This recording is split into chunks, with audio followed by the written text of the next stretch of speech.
A gigantic army marches toward the battlefield, their blue and gold banners fluttering in the wind. The soldiers advance with their imposing armor and sharp spears held high.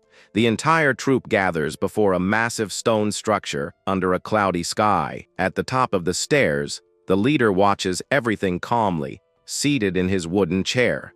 He gives a frightening smile and remarks on how truly majestic that sight is. One of his servants approaches quickly and shouts, demonstrating all of his loyalty.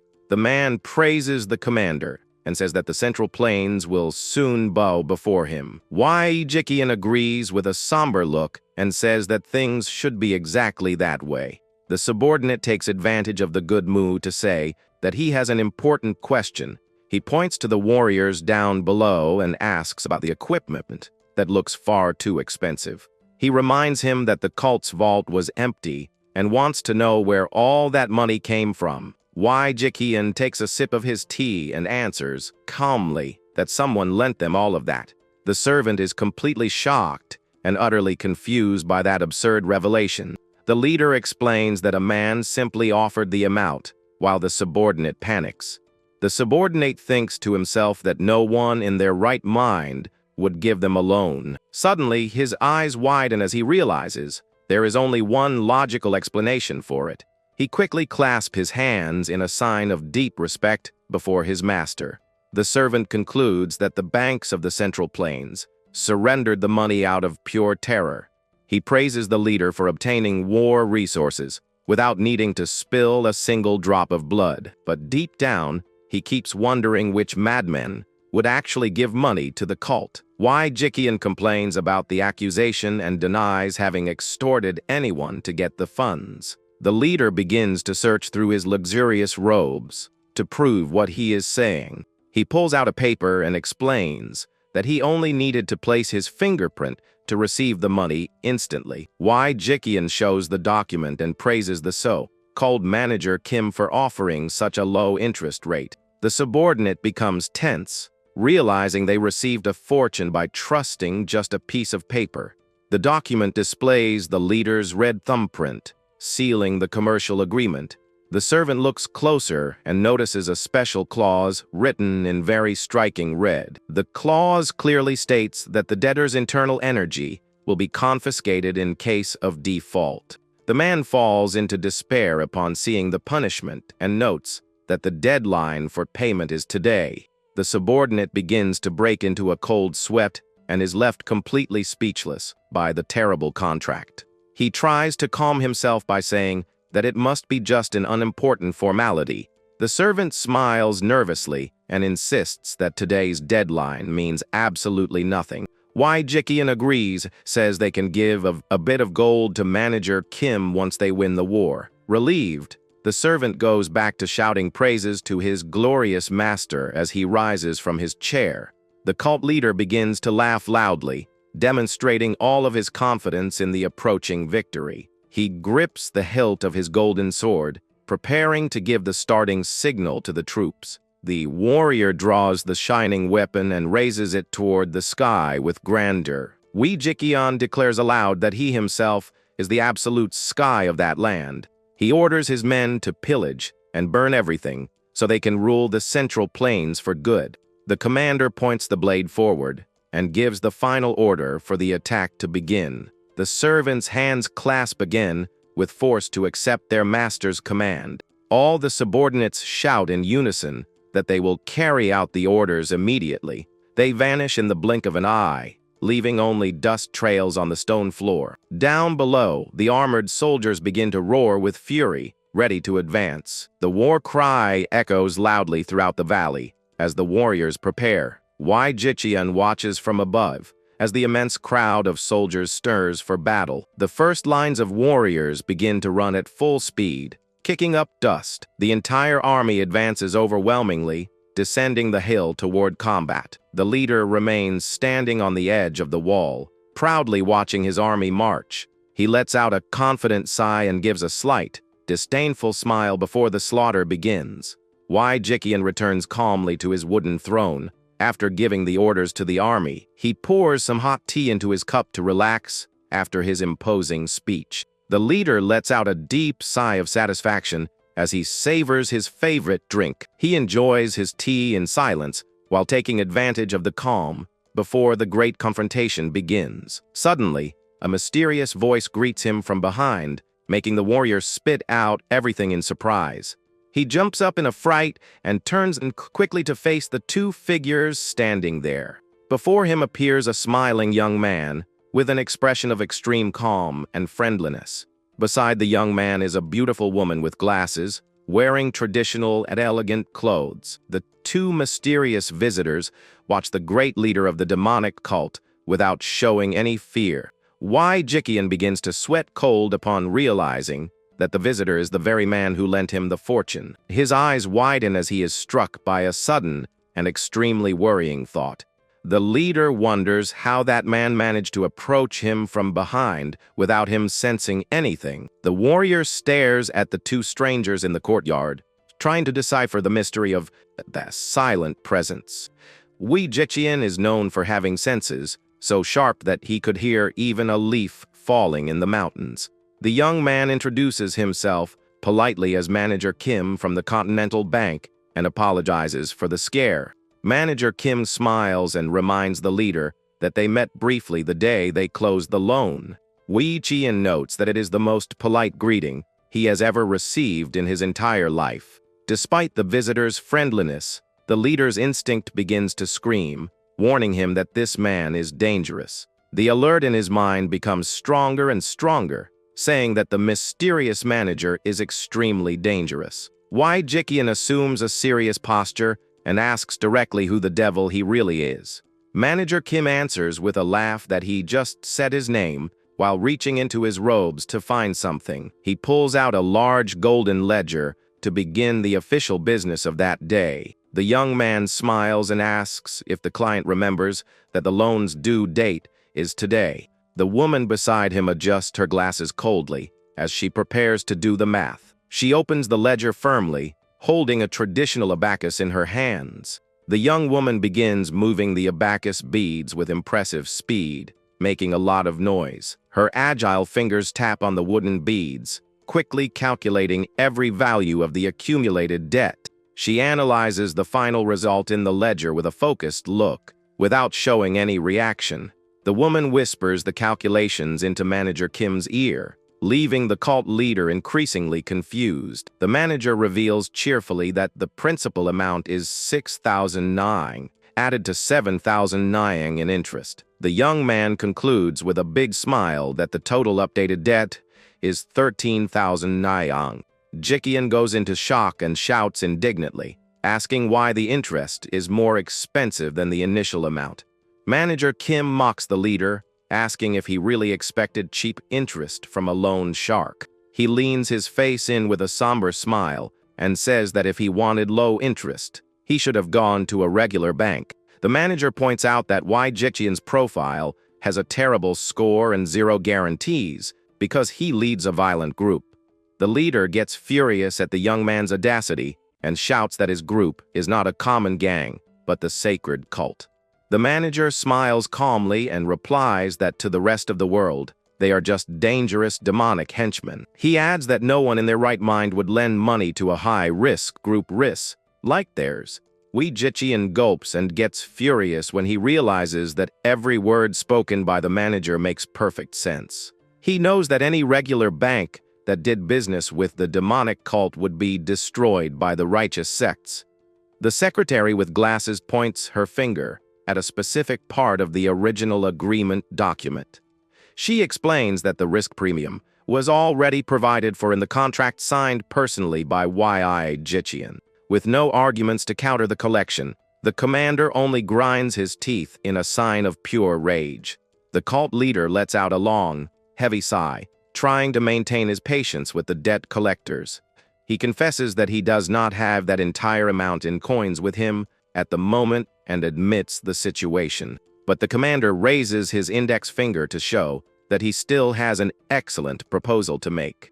Jiqian points to the horizon and asks the two collectors to look carefully at the valley. He asks if they can see the fertile and prosperous lands of the Central Plains just ahead.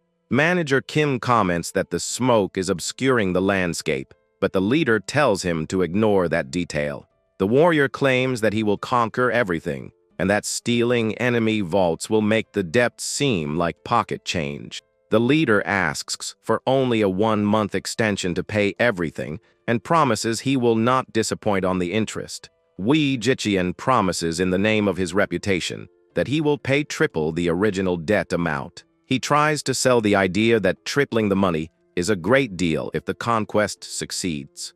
Manager Kim lets out a sarcastic laugh upon hearing the debtor's bold and desperate proposal. The young man says, laughing, that they do not invest in the future and that they only care about the current ability to pay. He adds that the chances of winning a war are only 5% and the risk is too high. The manager begins to walk slowly toward the commander with firm and determined steps. He formally refuses the proposal, saying that the agreed deadline for payment has expired for good.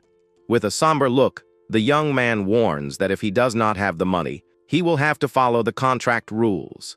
Manager Kim warns, with a frightening look, that the client will have to pay the debt using his own body. Wei Jiqian is completely indignant and shocked to hear such a humiliating proposal for his ego. The commander lets out a mocking laugh upon realizing that the collector is actually serious. He gets furious seeing that a mere human dares to demand the body of the legendary leader of the demonic cult. An extremely strong wind begins to blow through the place, making the young woman's clothes fly violently. The secretary tries to protect herself from the wind, while watching the sudden change in weather with fear. A huge amount of spiritual energy begins to accumulate around the furious warrior. The sky quickly begins to darken with heavy black clouds, indicating the arrival of a storm. The secretary looks up, impressed by the absurd amount of power being released. The stone floor beneath the commander's feet begins to crack and shake due to the crushing pressure. Wei Jiqian is enveloped in a gigantic and intimidating purple aura of pure demonic energy. He releases an explosion of energy and proclaims himself the absolute sky of the demonic path. The warrior asks with disdain how a mere human loan shark dares to covet his own body. The leader claims he intended to be merciful, but now the collector has signed his own death warrant. A colossal column of black and purple energy rises toward the sky, tearing through the clouds violently. Manager Kim begins to stutter in terror seeing all that destructive power emanate from the commander.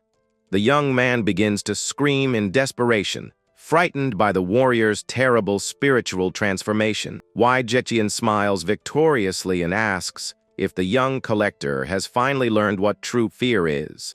The commander warns cruelly that now it is too late to beg for his own life, but in truth, the manager was crying over the waste of energy, since that is the collateral for the debt. The cult leader is totally confused and fails to understand the young man's unexpected reaction. The manager complains that the debtor is ruining the debt's collateral and throwing precious power in the trash. Wei Jiqian loses his patience completely and grips the hilt of his sword with extreme force out of rage. He calls the young man a crazy bastard and advances with everything to deliver a deadly attack. The warrior makes a violent downward slash, while the manager dodges agilely. The strike hits the ground with a deafening thud, generating an explosion of dust and light in the courtyard. The commander shouts furiously, telling the collector to die and be torn to pieces like trash. He activates a devastating special technique, creating a gigantic slash of purple energy in the air. The powerful cutting gust travels at high speed toward the young manager, who remains calm. The attack grazes the young man, who manages to dodge the danger without suffering a single scratch. The manager calmly cleans the dust from his clothes, showing that the strike did not affect him at all. The cutting energy continues advancing until it hits the mountains in the background of the landscape.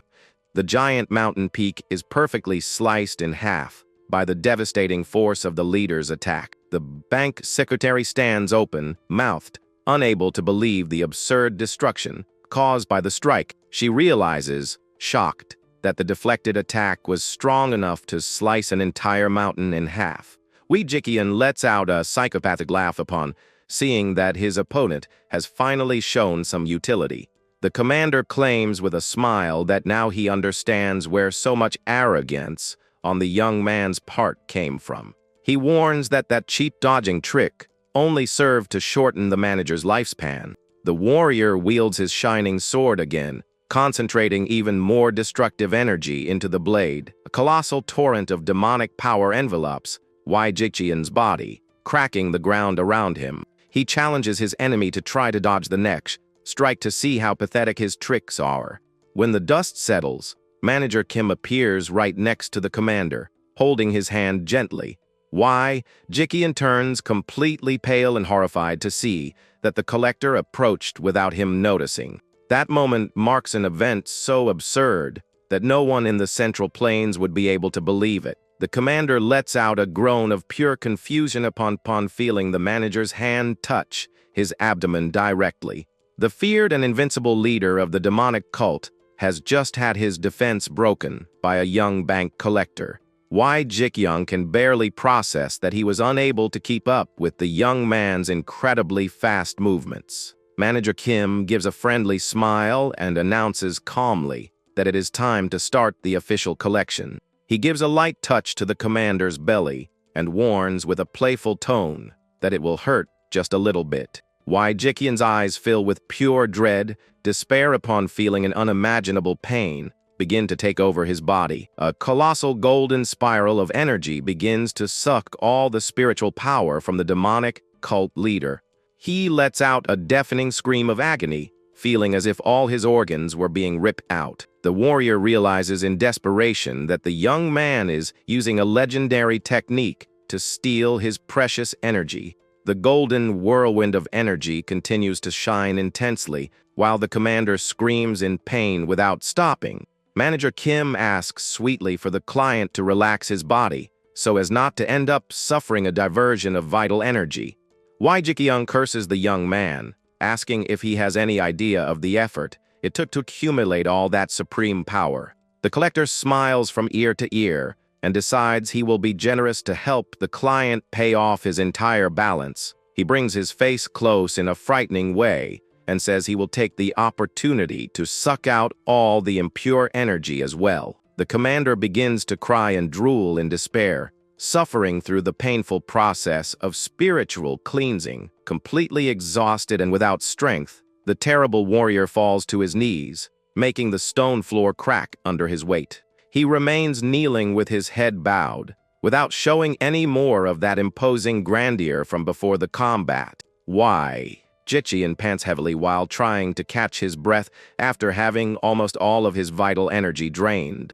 Manager Kim gives a polite bow and announces cheerfully that the collection process has been concluded successfully. He introduces himself and his assistant, Manhwa, as the official representatives of the Continental Bank. The young man wishes him a good day and asks, with a huge smile, for the client to use the bank's services again in the future. Jikian remains sitting on the cold floor, staring in disbelief at the small business card he received from the collector. He tries to say something but manages only to babble a few words with extreme difficulty and hatred. The legendary leader curses the collector with his last bit of strength before falling unconscious backward into the middle of the courtyard.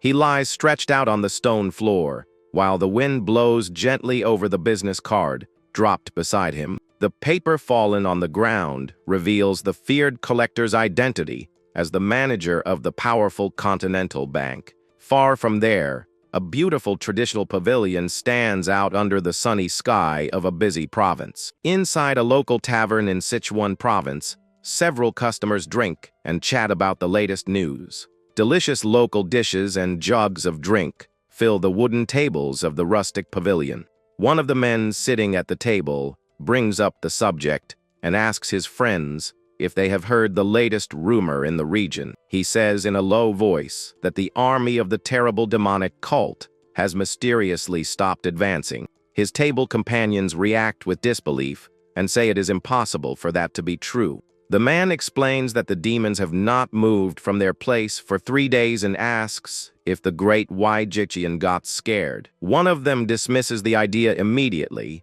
reminding everyone about who the powerful Jiqian is. He remembers that a decade ago, the monster defeated 100 great masters of the righteous sects all by himself. The warrior was considered a true living legend and an unbeatable monster among monsters.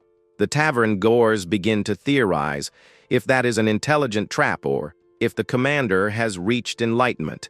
The advance of the demonic cult, led by the terrible commander, was relentless enough to swallow the world. It was an inexplicable situation, as no government force or alliance of righteous sects had tried to stop them. One of the men suggests, laughing, that the commander may have suffered a terrible diversion of spiritual energy. The friend next to him disagrees immediately, saying that possibility is completely impossible to happen.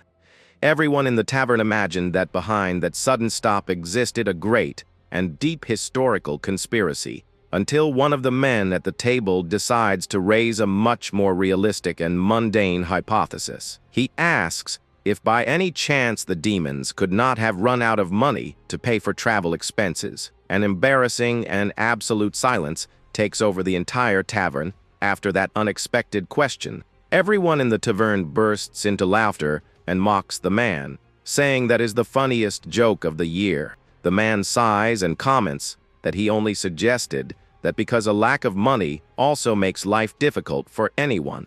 The customers continue laughing loudly and mocking the absurd idea that the great commander stopped fighting over money. At the next table, a mysterious man sketches a discreet smile while listening to the noisy rumors of the tavern. It is manager Kim who comments in good humor that the former debtor's reputation still remains very high in the region. Riwa agrees with a sigh, indicating that she was already expecting that reaction from the local gossips. She reflects elegantly on how not even the most feared demons can escape the supreme power of money. The waiter approaches their table with a menu and asks if the two customers are already ready to order. The assistant demands the banquet promised by the boss, complaining that her stomach is rumbling from hunger after the long trip. Manager Kim looks at his employee with a serious expression and calls her by name in a solemn way. He explains that the bank's expense account is not a personal vault and reminds her that they received energy and not coins. The young man warns with a firm look that the bank branch is operating at a temporary loss at the moment. For that reason, he asks the waiter for 2 bowls of the cheapest noodles on the menu, leaving his assistant furious. The waiter quickly serves the 2 cheapest options from the establishment on the wooden table. Riwa eats irritated and wishes that the boss would go bald, but the young man responds that saving money does not cause baldness. She ignores the boss's response and asks, while chewing, what will be the next easy target they will visit. The manager corrects the young woman, saying that she should call the target a special client, and asks where the man lives. The young man opens a malicious smile while planning the next collection, which promises to be quite profitable for the bank. With an extremely confident look, Manager Kim reveals that their next destination is the famous Manhwa sect. The scene changes to the cold and silent night in Shaanxi province, where the #1 sect of the continent is located. A traditional commercial street shines intensely with various lanterns lit under the light of the full moon. Someone steps firmly on the damp dirt floor, indicating the arrival of the tax collectors in the region. Manager Kim walks through the dark forest beside his assistant, announcing that they have finally arrived at the destination. He points to an old abandoned cabin and says that that shack will be their workplace that night. Suddenly, 2 silhouettes of armed guards appear before the shack's entrance and order them to stop immediately. One of the watchmen warns that the entry of strangers is prohibited and questions what a couple is doing there in the middle of the night. Riwa is surprised to note that such a simple and falling apart shack has sentries guarding the door. She observes the mysterious structure, wondering what kind of secret is hidden inside that old cabin. The manager asks permission politely to enter, but the guard demands to see the visitor's official entry token. The young man responds with a huge smile and closed eyes, that he does not have any kind of authorization with him. The watchman is furious at the intruder's insolent response and stares at him with a deadly look of pure threat. The warrior draws his sword with agility, emitting a bluish glow under the forest's dim night light. He tells the two to leave before he decides to use brute force to kick them out of there violently. Manager Kim lets out a long sigh, realizing he will not be able to resolve the situation just with kind words. He walks calmly toward the armed watchman and comments that the man seems to have already taken the lives of some people. The young banker assumes a cold expression and warns that he will give those rebellious guards a corrective lesson. The watchman advances with a deadly leap, shouts that the intruder will only regret it when he sees his own coffin. The swordsman descends from the sky with his weapon raised, ready to deliver a lethal slash to Manager Kim's chest.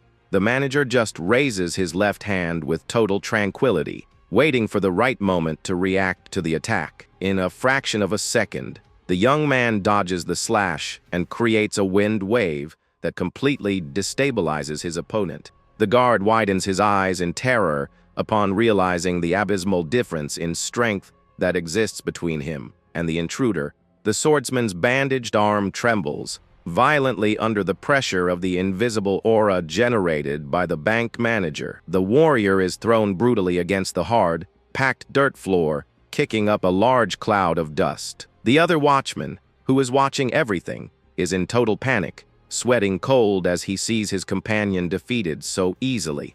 He tries to overcome his fear and advances with fury, wielding his weapon and shouting insults at the audacious intruder. The swordsman activates a secret poisonous sword technique, making his blade shine with a deadly green energy. With extreme ease, Manager Kim holds the sharp, poisonous blade using only 2 fingers of his hand. He applies a light pressure and breaks the precious metal sword into several pieces as if it were a glass toy. The guard stands open-mouthed and without any reaction upon seeing his favorite weapon destroyed without the slightest effort.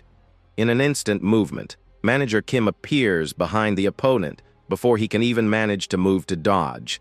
The banker hits the pressure points on the watchman's back, discharging highly painful blue energy blasts. The warrior lets out a hoarse groan of intense pain as he has his energy meridians blocked all at once.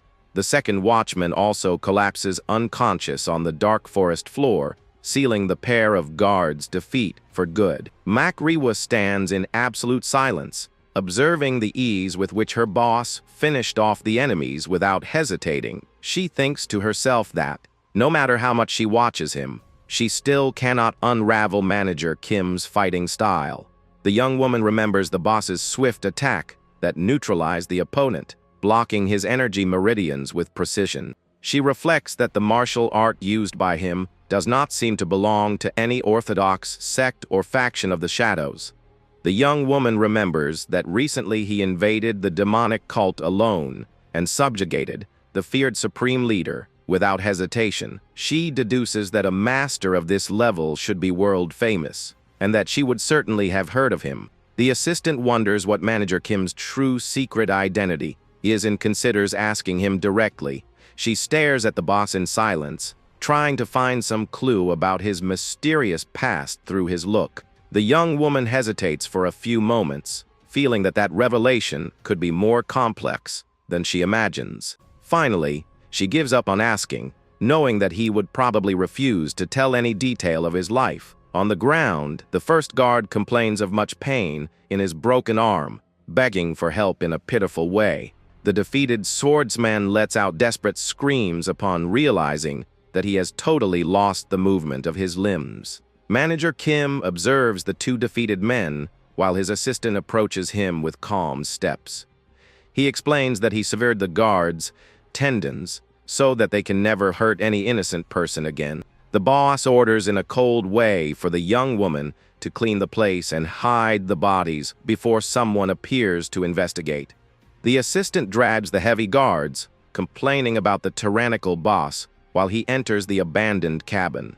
The young man stops on the threshold of the wooden door, Observing the dark and dusty interior of the old construction, he analyzes the environment with a slight smile on his face, knowing that he is very close to finding what he is looking for. In the corner of the abandoned pavilion exists a wooden staircase that leads directly to a secret basement. The manager descends the stone steps calmly as the sound of footsteps echoes through the dark and damp corridor.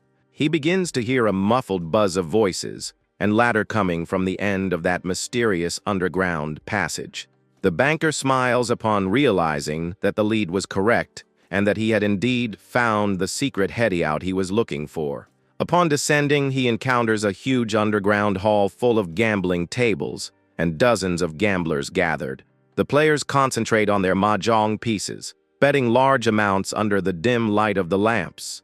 One of the gamblers hits his glass hard on the table, shouting that he is willing to bet his own wrist on the round. Another player complains that playing in such a stubborn way will never yield any real money. Manhwa finally manages to reach the boss in the basement and calls him while he watches the movement of the place. The manager complains about the assistant's slowness, and she responds that he should have helped carry the heavy guards. She looks around with disdain upon noting that the workplace for that night is actually an underground casino. Manager Kim confirms cheerfully that he guessed it right. The young woman complains about the stuffy and suffocating air of the basement, but the boss responds that the smell of money is always a bit strong. A large celebratory shout suddenly arises at one of the main tables, calling everyone's attention. The gamblers shout, impressed by the third consecutive victory of a talented young player. Manager Kim points cheerfully to the center of the confusion and warns that they have just found the client of the night. A close-up focuses on the mysterious player's hand, holding firmly two valuable wooden pieces from the gambling game. The long-haired young man smiles with arrogance, sitting comfortably surrounded by several admirers and curious people. A detail on his black robes displays the official symbol of a plum blossom embroidered in a purplish tone.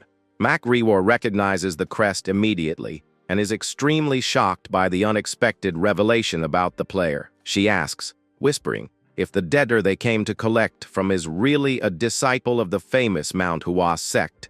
Manager Kim opens a corner smile and reminds his assistant about the conversation they had previously. He repeats in a somber tone that the young man from Manhwa should not be called a sucker, but a valuable client. It is Cheong-sang, the direct disciple of the sect master, and the youngest swordsman in the history of Manhwa.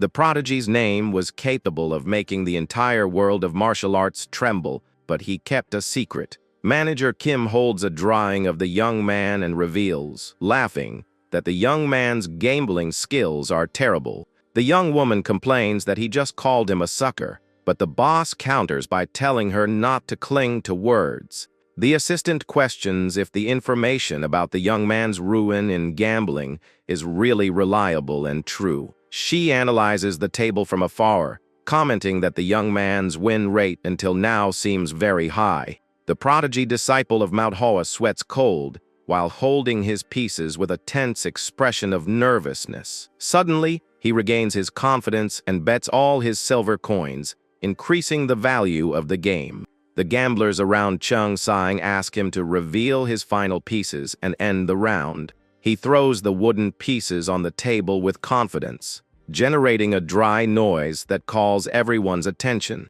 His sect companions celebrate happily, shouting that their younger brother just won once again. Cheong-sang gives a victorious laugh and begins to pull the entire pile of silver coins to his side of the table. Manager Kim points to the gambling table and comments to his assistant about the young man's new victory.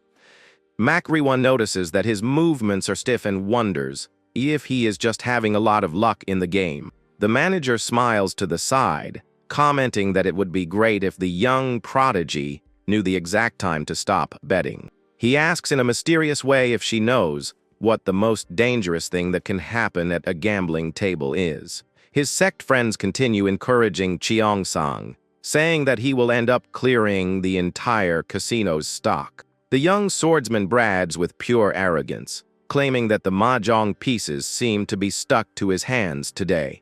Manager Kim ponders that the most dangerous moment is precisely when the player begins to win in a sloppy way. At the table, the young man's opponent displays a sinister smile on his face, showing that he has everything under control. Makriwa watches everything and realizes, scared, that her boss's words seem like a true cursed prophecy. Suddenly, the flow of the game begins to shift subtly in direction, and the young man's luck seems to begin to fail. The opponent reveals his pieces with a smile on his face, celebrating that he won the current round of the game. Cheong-sang is disappointed to hear from his friends that he lost the bet by a difference of only 1 point.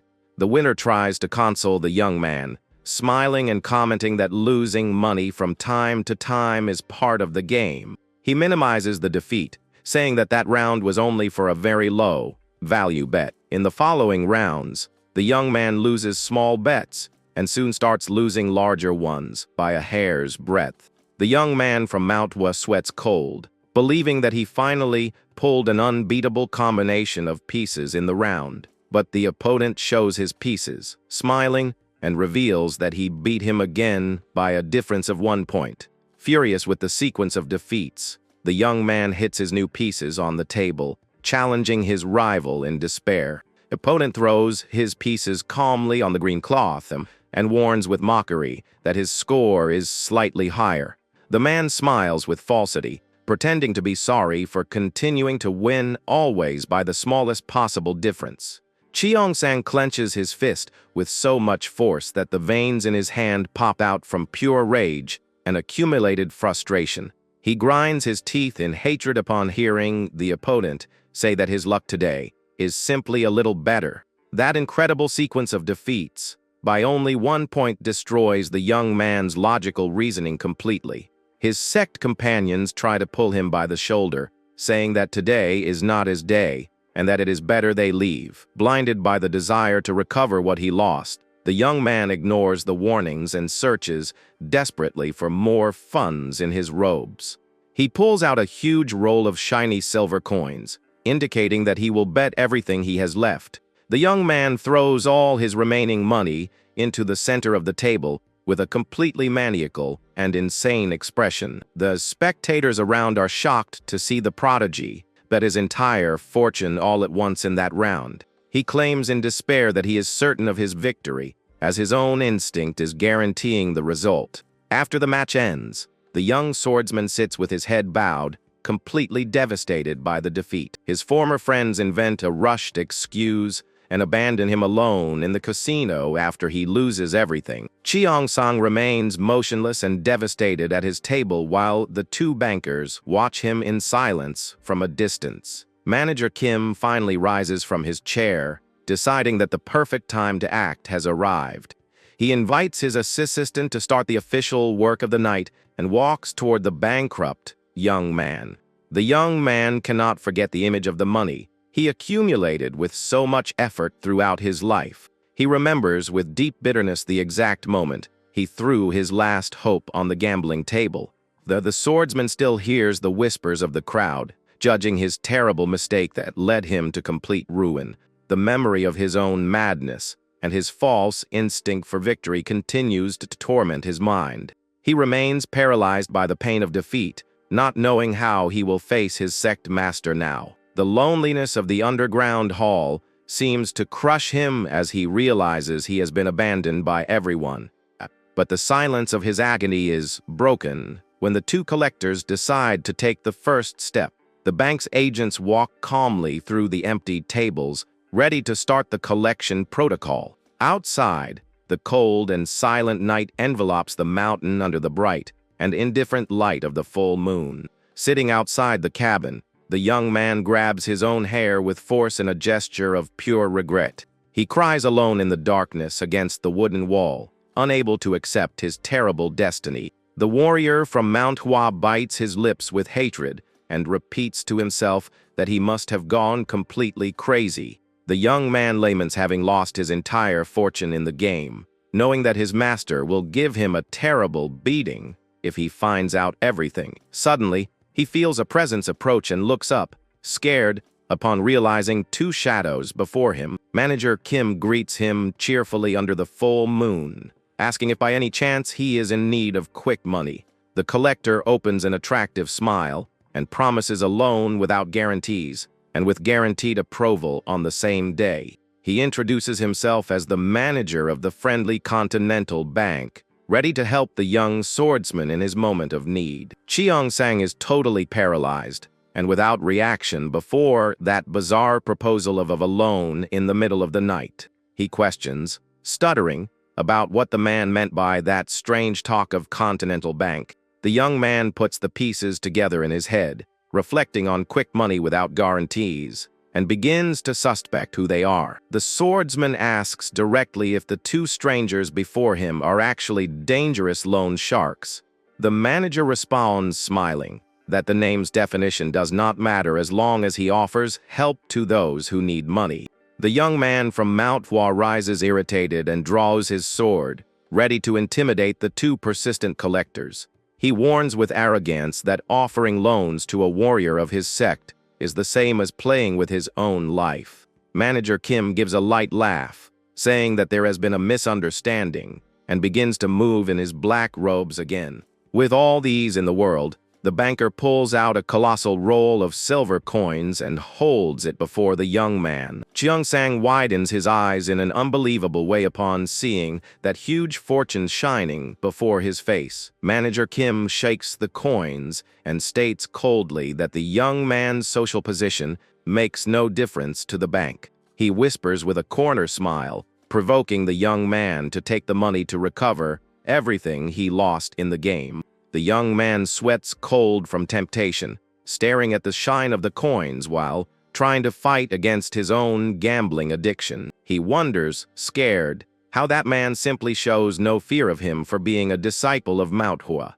Blinded by greed and the promise to clear his name, the swordsman takes the bait, stretching out his hand to accept the deal. The young man thinks in desperation that he only needs that amount to manage to turn things around and save his own skin. Manager Kim pulls out the official paper contract of the Continental Bank and delivers it for the new client to sign. He explains with sympathy that the process is very simple and that he will deliver the amount on the spot as soon as he signs the paper. The banker completes by saying that the interest is extremely fair, while the young man grabs the brush without thinking twice. The swordsman signs the document quickly with the brush, with the goal of getting the money as fast as possible. On the paper, he writes falsely the name of his master, Sobak, believing that the contract will not have validity over him. He delivers the signed document and warns that the deal is closed, expecting to receive the silver coins next. The young man smiles in a completely insane way, demanding that the banker deliver the silver coins immediately. Manager Kim praises his client's excellent choice and puts the young man's fingerprint on the document to officialize everything.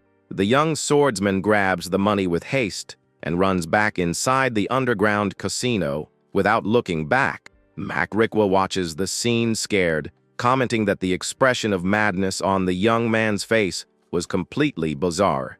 She looks at the ground and notices that the client ended up leaving a copy of the signed contract behind after the flight. The young woman picks up the paper and questions the boss about what the true reason was for accepting this disciple as a client. She ponders that although gambling addiction is bad, the young man did not commit any atrocities like the former demon leader. Manager Kim stares at her seriously and asks if she really thinks that he chooses his clients by their faction. He closes his eyes and states calmly that he does not care if the debtor belongs to the straight path or the path of evil. The young man opens an ambitious smile, saying that the only important thing is if the client possesses what the bank needs. He concludes coldly that the bank's only rule is to focus on profit, leaving his assistant thoughtful with the paper.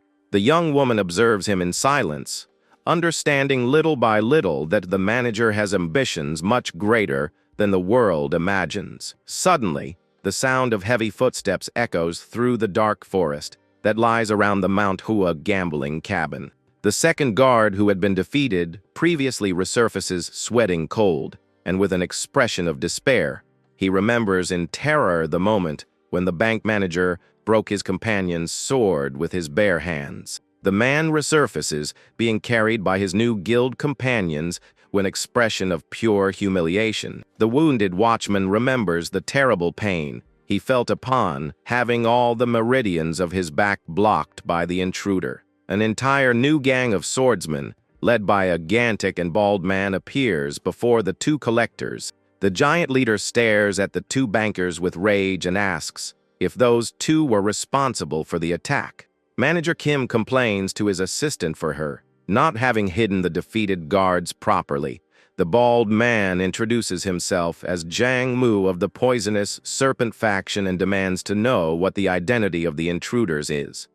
The young man responds calmly with a huge smile of mockery that he is Manager Kim, representative of the Continental Bank. Jiang Mu mocks the establishment's name, claiming that he must be just a third-rate fighter of any kind. The giant leader with a scar on his eye calls the manager arrogant and asks if he is not afraid of his faction. Manager Kim keeps a mocking smile on his face and simply responds by asking if he really needed to know that.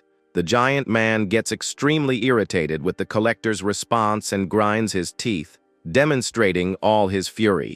He orders coldly to his henchmen to tear off a limb from each of the intruders, so as not to bring bad luck to the business.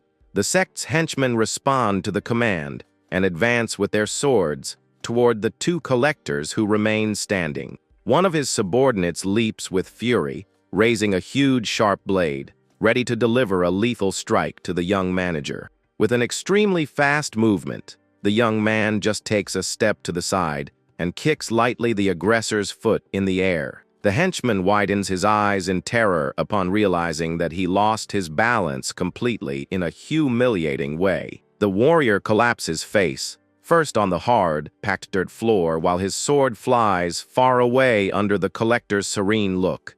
Another henchman from the gang gets furious with the scene and advances with his weapon, shouting insults against the young man in black robes. Manager Kim dodges the vertical slash with extreme ease, making the sharp blade graze his clothes. He prepares to counterattack and moves his right hand with impressive precision and smoothness. The young man hits the opponent's chest with a devastating palm strike that releases a strong wave of blue energy. The henchman is thrown far away at high speed, leaving a trail of destruction on the secret garden's floor. The other henchmen begin to scream desperately in pain, while they are defeated one by one in the blink of an eye. The giant leader begins to sweat from nervousness upon hearing the screams of agony of his men being slaughtered so easily. He widens his eyes and feels a cold drop of sweat run down his face upon realizing the absurd power of that opponent.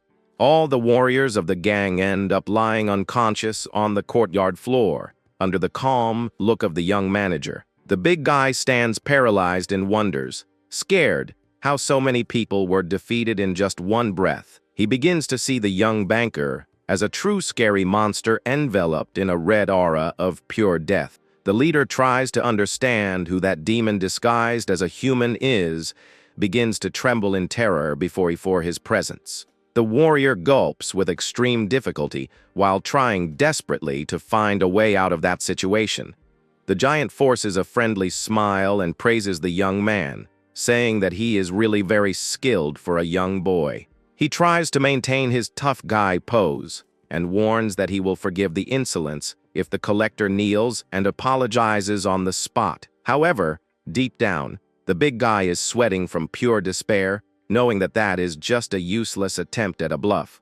Manager Kim just lets out a sarcastic laugh and begins to concentrate a shining energy on the palm of his hand. Without wasting time, the young man delivers a powerful strike that throws the bald giant directly upward with violence. The gang leader lets out a deafening scream of agony while spitting blood from his mouth due to the brutal force of the impact. He collapses heavily on his back on the hard, packed dirt floor, completely defeated before the young bank collector. The fallen henchmen scream, terrified, calling the young man a monster and begging desperately for their own lives. Manager Kim just gives a silent corner smile, making the men tremble even more in terror on the ground. With a somber look, he warns that he will spare their lives, but promises that things will get worse if they open another casino. The bald giant just continues trembling and groaning in pain on the damp floor without managing to even respond to the threats. The manager turns calmly to his assistant and warns with a smile that now it is her turn to act. He points to the pile of defeated enemies and commands the young woman to clean up all that mess while she stares at him indignantly.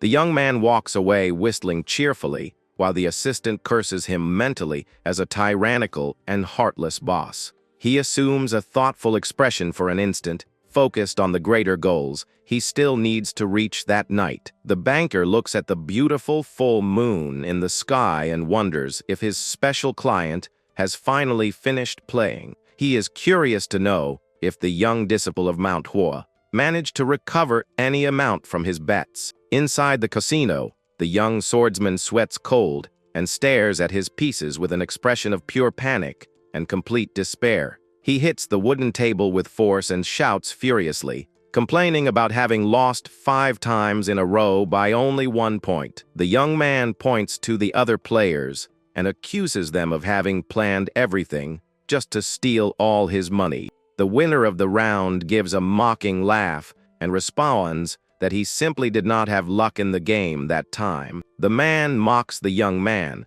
asking if a disciple of the famous Manhwa sect will really throw a tantrum because of losing in the game. Everyone around begins to burst into laughter and mock the young man, saying that the great sect is worth nothing before a gambling table. Meanwhile, the silence of the cold night envelops the village, illuminated only by the lonely glow of the full moon in the sky. Suddenly, the doors of the establishment are opened with violence by the young swordsman, who leaves stepping heavily out of so much rage. Manager Kim awaits him on the outside beside his assistant and asks cheerfully if he is already leaving. The young man widens his eyes in joy and thanks him in desperation upon realizing that the 2 collectors are still there in the forest.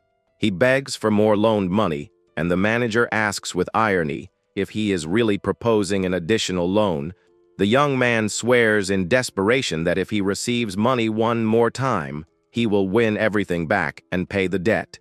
Manager Kim says he can lend as much as he wants, but warns that he will need a small physical guarantee. The young man remembers something important and moves quickly in his robes to pull out a valuable decorated pendant.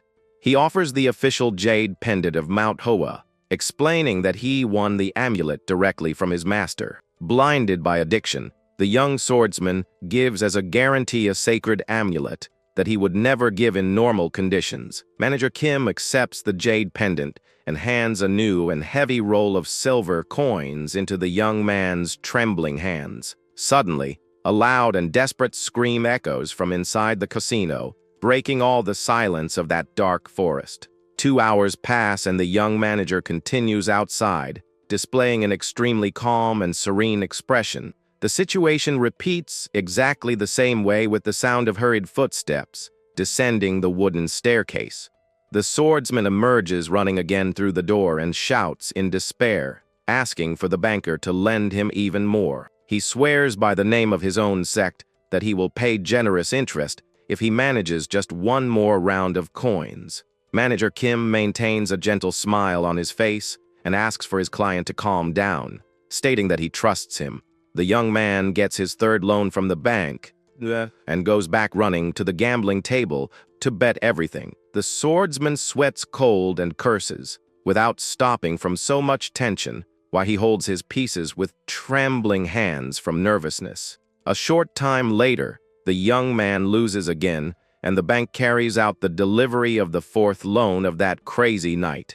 The young man takes the new bag of coins with haste and returns to the underground casino, believing that his luck will change. But the story repeats itself, and he ends up needing a 5th consecutive loan to continue playing in the place. The 2 players remain in absolute silence, staring at the final pieces of that decisive round of bets. Suddenly, the prodigy disciple of Manhwa lets out a scary scream of pure despair that echoes through the entire hall. The sound of his cry of agony goes through the walls of the old cabin while the two collectors listen to everything outside. Manager Kim gives a slight smile and announces with tranquility that the team's work for today is finished. He begins to walk back to the forest and calls his assistant to clock out, leaving the young woman confused. The young woman asks, scared, if they are not going to collect the loaned money after hearing the young man's screams of defeat. The manager yawns calmly and explains with good humor that debts and sauces get much better when they age. The assistant questions, worried, what he will do if the young man feigns dementia or asks them to cut his belly in the future. Manager Kim responds with his back turned that possibility would be even better, leaving his employee scared. He displays a frightening smile and warns that he would have the greatest pleasure in fulfilling that wish and opening his belly in half. The day dawns sunny and majestic over the great and famous mountain where the traditional sect is located. A huge and luxurious wooden hall displays the silence and grandeur typical of home of the greatest swordsman masters. The golden light of the morning sun shines through the decorated windows, illuminating the silent corridors of the temple. Inside his room, the young Cheongsang appears huddled on top of his bed, holding his head in pure despair. He sweats cold and pulls his own hair without managing to believe in all the idiotic decisions he made the previous night. The young man continues cursing himself without stopping while he relives mentally each of his irreparable mistakes in the game. The swordsman wonders, completely horrified, what the devil went through his head to do something so stupid. He remembers with terror that he took a gigantic loan using falsely the name of the prestigious Manhwa sect. To make the situation worse, the young man gave as a guarantee the sacred jade pendant that he had received from his master. The young man begins to tremble violently from terror upon realizing the absurd gravity of the problem he got into yesterday. He knows that if he is discovered, he will not only be expelled, but will have his flesh separated from his bones by the master's hands. Suddenly, a loud sound of knocking on the door makes the swordsman jump in surprise and hold his breath from fear. Another disciple warns from outside that the supreme leader of the sect is calling for him immediately in the main hall. The young prodigy goes into total panic and widens his eyes from terror upon hearing the sudden call from his sect leader. He stutters from panic, feeling as if his heart were about to stop due to the extreme fear of the punishment. The young man wonders in despair if the master has already discovered the entire truth about the loss of the valuable jade pendant. Moments later, Cheongsang appears kneeling on the floor of the great hall before the imposing presence of his sect master. The supreme leader Hyenjong stares at him with a serious and solemn look while pronouncing the name of his favorite disciple. The young man responds with a trembling voice and sweating from nervousness, trying to hide as much as possible his panic before the master. The sect leader comments that he missed morning training and asks if his mind is not getting too relaxed. The young man asks for apologies, pretending to be sick while he thinks in panic that his only real worry is his debts. The sect leader clicks his tongue and laments that an elite swordsman of Mount Hoa cannot take care of his own health. Next, he stretches his hand and throws a small black object in the direction of the disciple, who remains tense on the floor. Cheongsang gets a huge fright when a small black box is tossed onto the floor and lands with a thud right in front of him. The young man widens his eyes in terror, unable to understand what his master has just thrown at him. He stares at the small black wooden chest that features a beautiful golden plum blossom emblem on the lid. The boy approaches and catches a faint scent of medicinal herbs coming from inside that mysterious chest. The master says that is the plum blossom pill and commands his favorite disciple to take it to recover his strength. Cheongsang stands completely paralyzed, realizing he has received the most valuable and sacred elixir in the entire sect. He opens the lid slowly with trembling hands while staring at the glow of the spiritual pill inside the box. The powerful spiritual elixir shines intensely in a mysterious purple hue, resting on a soft red cloth. The young man can barely believe he is holding the legendary pill that every martial artist in the world desires to obtain. He gulps, relieved that he wasn't caught gambling all night and that he received such a valuable gift. Still kneeling and trembling, the boy thanks the sect leader for such generosity toward him in that moment. The old master simply gives a very warm and welcoming smile from behind his gray, imposing beard. The leader states that the future of the sect depends on him and kindly orders him to go to his room to get some rest. Cheong-sang stares at the valuable gift with tear-filled eyes, feeling touched by his master's kindness. All that sincere emotion and the feeling of gratitude he feels for his master's consideration soon give way to another idea. The boy begins to think ambitiously that he can sell that sacred elixir to redeem his jade pendant. Later, he appears sitting alone outside of the great temple, holding the precious black box. The young man feels like worse the first person in the world for having calculated the value of his master's gift right after receiving it. Suddenly, he hears some murmurs and lively conversations coming from a corridor near the main courtyard. The boy looks curiously toward the gate and sees a small crowd of villagers gathered around other disciples. An elderly, smiling woman holds the hands of one of the warriors and humbly asks them to continue protecting them. The disciple kindly asks the lady to stand and promises to pray for all of them with all his heart. Those simple village people went there to ask for the sect's blessing and demonstrate absolute faith in their warriors. The villagers brought baskets filled with fresh fruit and rice cakes as thanks for their constant protection. Cheong-sang watches that pure and beautiful scene from afar while the disciples act with extreme honor and nobility. That was the true peaceful and honorable essence of the entire Taoist sect he promised to protect and respect. The young man becomes extremely ashamed and disheartened upon realizing how deplorable his gambling attitude is. He bites his lips in anger and curses under his breath for being in such a humiliating and complicated situation because of his debts.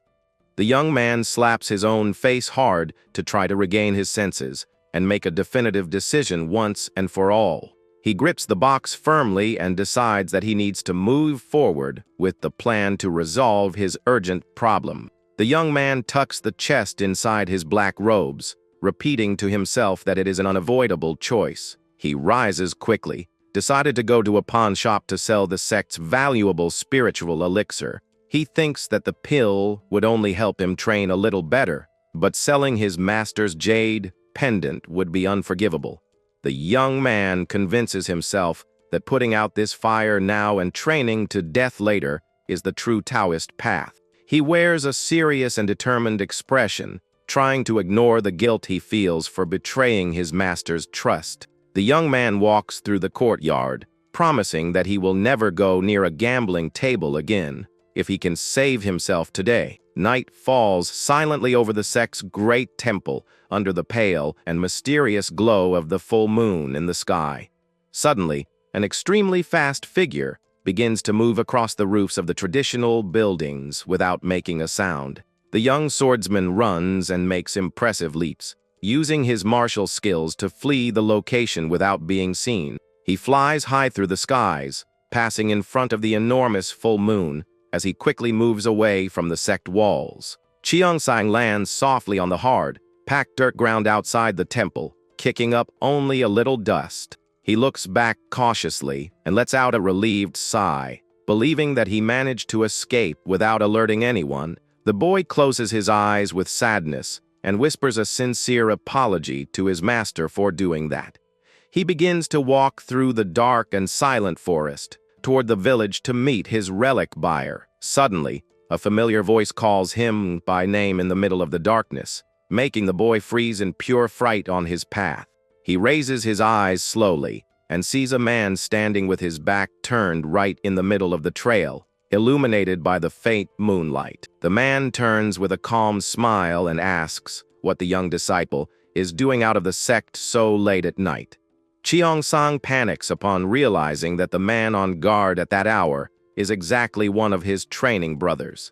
He tries to hide his nervousness and greets his colleague, who is known for being the most rigid and ruthless warrior in the sect. The veteran ignores the formalities and repeats the question with a much more serious and suspicious look at the boy. The young man tries to make up an excuse, saying that he was feeling suffocated and decided to go out for some fresh air. The other warrior becomes very suspicious and asks if he usually takes fresh air by jumping over the wall in the middle of the night.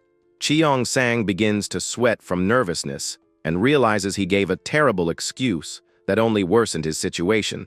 He tries to hide the box inside his robes, but his training colleague notices his strange movement.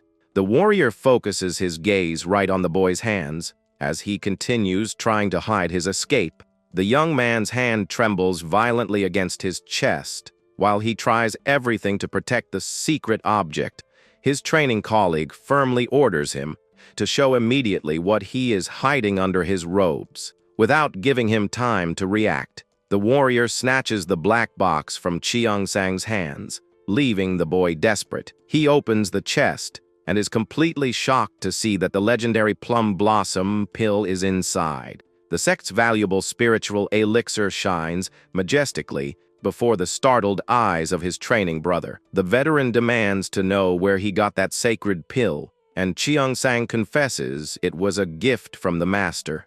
The warrior becomes thoughtful and repeats, surprised that the master personally handed him such an important relic. Suddenly, the man's expression changes completely, and he breaks into a huge, welcoming smile of pure joy. He praises the master's incredible foresight and congratulates the boy, saying that his great talent has finally been recognized. But the man soon becomes suspicious again and asks the reason the boy brought the elixir out in the middle of the night. The young man lies, saying that the pressure from the other disciples was too great, and so he wanted to take the pill alone. The warrior begins to cry with deep emotion at that response, leaving the young man completely confused and understanding nothing. He asks for forgiveness for having doubted the boy's good intentions and says he understands his concern for his other brothers. The man decides that he will stay there on guard and enthusiastically orders the boy to take the elixir right now. Cheong-sang is horrified by the idea and asks, stuttering, if he really needs to take the pill at that moment. The veteran insists, saying the effect is immediate and that he needs to be nearby to guide the spiritual energy. With no other way to escape that situation, the young man ends up collapsing and sitting on the dirt ground. His training brother sits down, all cheerful and excited, telling the boy to hurry up, while the boy curses him mentally. Cheong-sang tries to dodge politely, saying he prefers to train in silence and without the help of anyone nearby. The man shouts, irritated, saying the pill's energy is too strong and that he could end up dying if he messes up the flow. He tells the boy to stop being squeamish and start meditating immediately, while the young man despairs over how things are turning out. The young man tries to make several excuses about body pain and fatigue, but the veteran rebuts and resolves all of them on the spot. The two end up in an awkward silence while they stare at each other in the middle of the dark and silent forest. The young man from Mount Hoa realizes he is completely lost and that he has no more chance to save his skin. He opens the black box with trembling hands, staring at his final destiny with deep regret and despair. The boy holds the pill with his fingers, while his training brother positions himself right behind him to help him. The young man trembles with terror upon realizing his only chance to pay the debt is about to disappear forever. He bites his lips and puts the valuable spiritual elixir into his mouth with an expression of pure agony and suffering. Cheong-sang swallows the plum blossom pill in one go, painfully accepting his terrible defeat. Powerful and shining wave of blue energy begins to spread around the two disciples in the middle of the woods. The spiritual energy flows extremely intensely through the hands of the young man, who concentrates on his meditation. Cheong-sang's body shines intensely, enveloped in a flame of absurdly clean and focused spiritual power. The veteran watches, amazed, at the change and comments, impressed, on how his internal energy has become clear. He pats the young man on the back and congratulates him cheerfully, reinforcing that the master's choice was right. The young man from Mount Hile rises quickly from the ground with a serious expression while his brother remains seated. He clasps his hands in a sign of deep respect to thank his companion for his help and support. The boy thanks him falsely for the grace received, stating that thanks to him, he managed to focus even more on his training. Cheongsang wears an extremely forced and maniacal smile while he repeats his thanks to his sect brother. As soon as the man leaves, the boy collapses alone against a tree under the lonely glow of the full moon. He remains totally strengthless and whispers to himself that his life has ended for good after that terrible night. The young man laments, for the elixir has vanished in his stomach, and now he has nothing of value left to get the money. He knows very well that the bank's terrible collectors will appear soon to expose all his secrets. His expulsion from the Manhwa sect was an absolutely certain and inevitable destiny if the master found out everything. The long-haired young man remains leaning against the tree with a totally empty look and no hope of salvation. Suddenly, his eyes widen as he feels something different or notices a mysterious presence approaching. The young man suddenly widens his eyes and realizes that there is a very simple solution to solve his entire problem. He crouches on the dirt ground and begins to reflect deeply and somberly on his debt collectors. He thinks that a debt only truly exists if the person who made the loan stays alive to collect the amount. The young swordsman breaks into a frightening smile upon realizing that everything would be solved if the collectors simply disappeared. The boy reflects that they are just loan sharks and that, as an elite warrior, he could eliminate them without leaving a trace. Conveniently, his internal energy is overflowing at the moment because of the effect of the legendary sacred pill. He grips the hilt of his sword and seriously wonders the reason he has to pay all that money back. The boy wears an extremely insane expression and concludes that it would be much easier and more practical to simply kill them.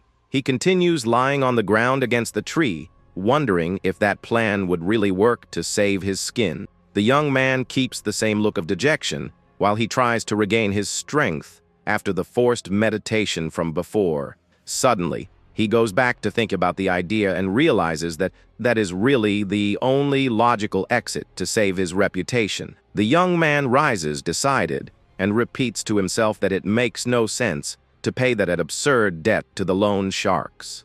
With a completely demonic look, he reaffirms that the best choice is to take the lives of the two bank representatives.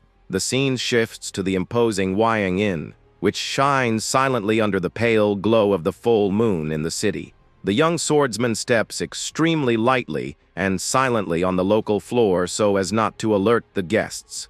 Cheongsang walks through the inn's corridors with the hilt of his sword firmly gripped and ready for combat. He stops for an instant and whispers to himself that he has finally arrived at the exact location where the collectors are sleeping. The boy approaches the main corridor, looking for the room where his targets are staying. He remembers the voice of Manager Kim warning that they would be staying in room number 5 of that inn. The young man's eyes narrow with deep hatred while he prepares himself mentally for the sneak attack. He pushes the entrance door with extreme caution, making a slight creak that echoes through the dark environment. The interior of the inn is completely empty and illuminated only by a few traditional lanterns hanging from the ceiling. The young man begins to climb the wooden steps, knowing very well that the answer to his problem has always been very simple. He walks through the empty corridor, thinking that the debt will disappear the same instant the creditors are eliminated. The swordsman decides that he will finish the too quickly to recover his valuable jade pendant and forget everything. He finally stops before the wooden door that has the number 5 engraved in traditional characters. The close-up focuses on the symbol of room number 5, where the two bank collectors are resting peacefully. Cheongsang's dark shadow projects against the door, indicating that he is ready to carry out the surprise attack. Standing before room number 5, the boy holds his sword firmly, breathing deep to concentrate. He leans his ear against the wood and begins to listen to some whispers and muffled noises coming from inside the chamber. He is absolutely certain that they are the voices of a man and a woman talking very quietly in there. The boy confirms that they are indeed the two bank collectors and decides that he can no longer hesitate before the target. The swordsman draws his sharp blade with agility, generating a metallic glow that illuminates the dark corridor. He concentrates all his internal energy into the weapon and states coldly that he will finish both with a single deadly attack. With a murderous look, he apologizes for the cruel destiny, but says that at least the two will die together. The young man advances with everything, delivering a devastating energy slash that tears the air with a deafening noise. The attack hits the door with brutal force, generating a gigantic explosion of debris and dust all over the corridor. He activates the powerful secret technique of the plum blossom, discharging all the strength of his accumulated spiritual energy. A gigantic cross-shaped burst of pink light explodes inside the chamber, destroying everything in its path. The explosion of destructive energy is so immense that it makes a shower of pink petals spread throughout the entire environment. The walls and wooden beams of the room are completely torn apart by the overwhelming force of the swordsman's strike. The explosion is so violent that it completely destroys the inn's roof, calling the attention of the entire neighborhood. Several shining petals continue to fall lightly while the boy observes the result of his devastating attack. The young man remains standing in the middle of the totally destroyed and roofless room, holding his still, shining weapon. He whispers that everything has finally ended, feeling as if a huge weight had been lifted from his shoulders all at once. The young man feels no guilt or regret for the crime, but rather a huge feeling of relief and freedom. He feels that he can finally breathe in peace, as if the invisible hands that were suffocating him had vanished for good. Suddenly, he begins to hear several screams and murmurs of despair from the other guests, who woke up to the noise. The swordsman panics upon remembering that he needs to find his jade pendant in the middle of all the debris. He begins to search desperately for the precious object, looking everywhere before someone appears to see. He focuses his gaze in a specific direction in the middle of all that pile of wooden rubble. The young man lets out a relieved sigh and shouts that he has finally managed to find the object he was looking for desperately. On the floor lies the valuable jade pendant, shining intensely amidst the destroyed wooden pieces. The young swordsman grabs the amulet with force and begins to run at full speed to flee from there. He makes an impressive leap over the inn's ruins and flees across the roofs under the glow of the moon. The boy continues running as fast as he can through the dark streets of the village, without looking back. The young man moves extremely fast, seeming like a true trail of wind in the darkness of the night.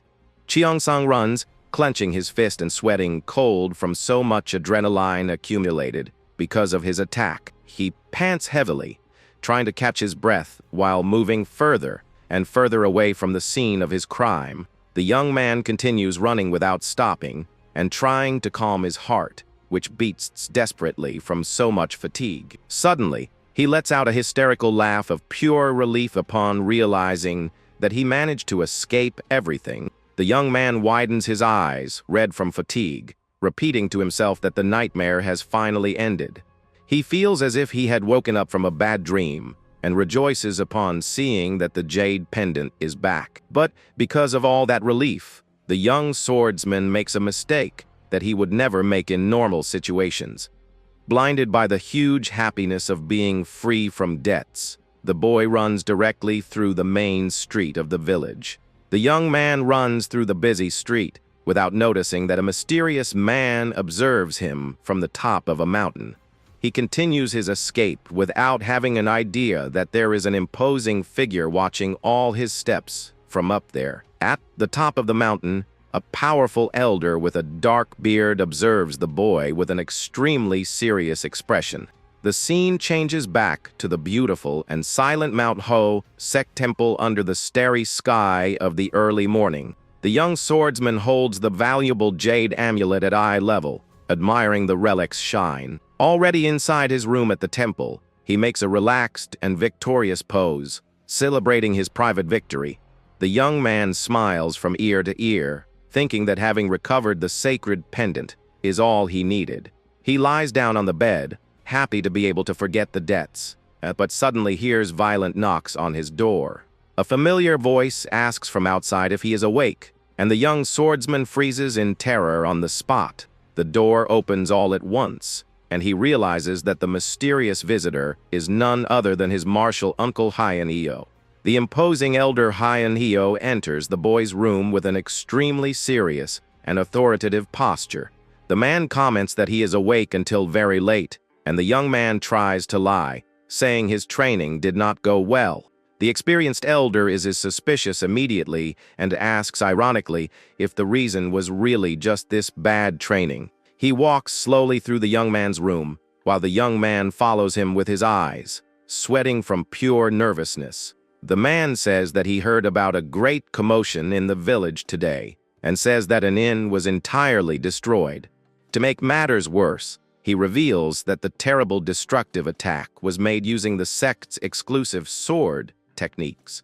Cheongsung trembles with fear upon realizing that his crime was discovered much faster than he imagined. The elder turns calmly toward the boy and directly orders him to show his two hands. The master explains seriously that using the sect's sword techniques always leaves very clear marks on the body. The young man widens his eyes in complete despair upon realizing that he has no more exit for that situation. The young man gulps with a huge drop of sweat running down his neck while he tries to maintain his posture. He stretches out his arms slowly, displaying his trembling hands before the powerful elder's judgmental look. Elder Yahello focuses his attention directly on the boy, maintaining a cold expression of deep disappointment. The experienced master's eyes narrow with anger upon noticing the obvious marks left by the recent combat. Without hesitating, the man draws his sword and points the sharp blade tip directly against the boy's chest. Cheongsang lets out a silent scream of pure terror upon seeing his master's weapon pointed right at his face height. With a frightening look, the master orders him to tell the truth and asks what the reason was for him to do that. The young man begs for mercy, pretending not to know anything, but the elder warns that it's no use trying to lie anymore. The elder reveals that he saw the boy returning from the village along the main road, displaying a huge smile on his face. He remembers perfectly having watched the boy's entire joyful escape from high up on the hill. During the early morning, the man states that using the sect's sword art to take the lives of innocent civilians is an unforgivable shame. The young swordsman is left completely speechless upon realizing that he was caught red-handed committing a serious crime. Without strength to keep standing, the young man collapses to his knees on the cold wooden floor of the temple room. He bows totally, touching his forehead to the floor, and confesses in despair that he committed a crime worthy of death. Crying in terror, the boy confesses to his martial uncle that the true reason for all of that was gambling addiction. As soon as he uttered those first words, the boy began to vent everything as if it were running water. He remembers the dangerous emotion of winning a lot of money, followed by the fury of suffering several consecutive defeats. The young man remembers the absolute despair he felt upon realizing that he had lost his entire fortune all at once. He tells of the madness of the moment. He decided to bet even the valuable jade amulet he received from his master. The boy details the mysterious and elegant woman who emerged in the dark alley after he had lost everything in the game. Next, he describes the man with extremely sinister eyes who introduced himself as the manager of that strange bank. Cheongsang cries on the floor, saying that he intended to pay everything but continued losing, and the debt only grew more. The elder asks coldly if the boy decided to kill the collectors just to make the gigantic Dept disappear. The young man hits his forehead on the floor several times, begging for forgiveness and saying that he committed a mistake worthy of death. He cries desperately for mercy, stating that he will gladly accept any punishment the master decides to give. Elder Yahello remains in absolute silence, his eyes covered by a shadow of deep seriousness. The boy continues with his forehead stuck to the floor, while the master's sword blade is lowered slowly. To the young man's surprise, the experienced elder puts his weapon back into the sheath and orders him calmly to stand up. Cheong-sang raises his head, crying, with his forehead very bruised and bleeding because of the hits against the floor.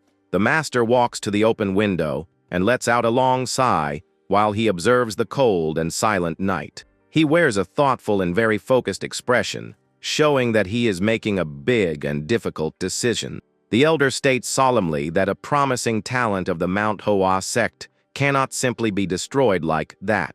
He reveals that he decided to close his eyes to this entire terrible incident, sparing the life of his favorite disciple. The boy is left completely shocked and without reaction upon realizing that his master decided to forgive him for such an atrocity. Tears of pure relief and deep gratitude begin to flow from the eyes of the young man, who remains kneeling on the floor. The master warns seriously that forgiveness does not give him the right to take lives, but that he made an exception this time. He gives a slight corner smile and explains that he made that difficult decision because of a much bigger reason. The man states with pride that he did all of that only to protect the honor and the future of the Manhwa sect. The young swordsman cries even more upon feeling deeply unworthy of receiving such compassion from his master. He thanks repeatedly with his head bowed and a trembling voice, swearing eternal loyalty to his savior.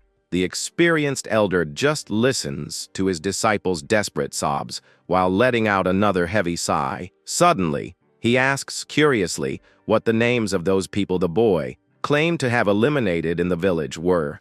The master comments that they should at least pray for the souls of the dead, even knowing they were just common loan sharks. The boy responds that he does not remember the names very well, but remembers that they introduced themselves as the Continental Bank.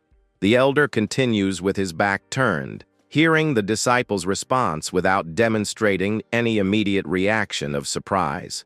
Cheong-sang tries to search his memory and begins to say the name of the mysterious man who was leading the collection. Suddenly, the master turns with fury and grabs the boy by the collar, leaving the young man in total panic. The young swordsman is scared by the violent reaction and asks, stuttering, what is happening to the master? The elder's face becomes completely covered by a shadow of pure terror, while he demands that the boy repeat what he said. The young man is left understanding nothing, with that sudden change of behavior and stutters. Trying to answer the question, he repeats, scared, that the Dept collectors introduced themselves formally as members of the so-called Continental Bank. The boy realizes, shocked, that the powerful master's hand that is holding him by the collar is trembling with pure terror and fear. He widens his eyes in confusion, unable to understand the reason a warrior so strong would be in that state of panic. The elder demands to know desperately what the name of the man leading the collection of that enormous Dept was. The young man from Manhwa tries to search his memory and responds with difficulty that the man called himself by a specific name. He reveals that the leader of that terrible group of collectors introduced himself officially as Manager Kim. Elder Yahello turns completely pale, and his eyes widen with pure terror upon hearing that cursed name. The scene focuses on the exterior of the great sect temple under the silent and icy glow of the full moon in the early morning. The sound of extremely fast and desperate footsteps echoes through the wooden tiles of the location, indicating great haste. The supreme leader of the sect, Hyan-jan, is writing calmly when his door is opened all at once with extreme violence. Elder Yahello appears at the entrance, shouting desperately for the supreme leader with an expression of pure terror on his face. The supreme leader Hyan-jan continues writing and asks with total serenity the reason for so much commotion in the early morning. The warrior falls to his knees, crying, and warns that they have a gigantic problem, while the leader asks him to have dignity. The great leader continues, focused on his traditional writing, repeating that a warrior must always keep a serene mind. He states wisely that the tip of the sword and the brush must always remain motionless, like the clear water of a mirror. The man shouts with absolute despair that the terrible Continental Bank collectors have finally reappeared. The brush in the Supreme Leader's hand begins to tremble violently, and he stops writing immediately out of sheer fright. The object slips through his fingers and falls, making a dry noise on the wooden table, revealing his great tension. The brush rolls slowly across the room floor, while the Supreme Leader remains static and without reaction, out of pure shock. He widens his eyes and lets out a confused murmur of terror, unable to believe the terrible name he just heard. Suddenly, the scene recalls the extremely fast and desperate footsteps that the elder took to reach the main hall. The man remembers the moment of despair, in which he opened the door with violence, interrupting the peaceful writing of his leader. He remembers that he shouted in panic for the Supreme Leader of the Manhwa sect to alert him about the terrible tragedy. The leader had asked calmly what the true reason for all that agitation in the middle of a cold night was. Elder Yahello had fallen to his knees, crying and warning that they were about to suffer a terrible disaster. The great leader continued his traditional writing in a focused way and repeated that the master should have more dignity. He insisted that a warrior must always act with a serene and firm mind, like the calm water of a clean mirror. But Elder Yahello shouted again with pure terror, stating that the Continental Bank had returned to the village. The writing brush begins to slip slowly between the trembling fingers of the experienced Supreme Leader of the sect.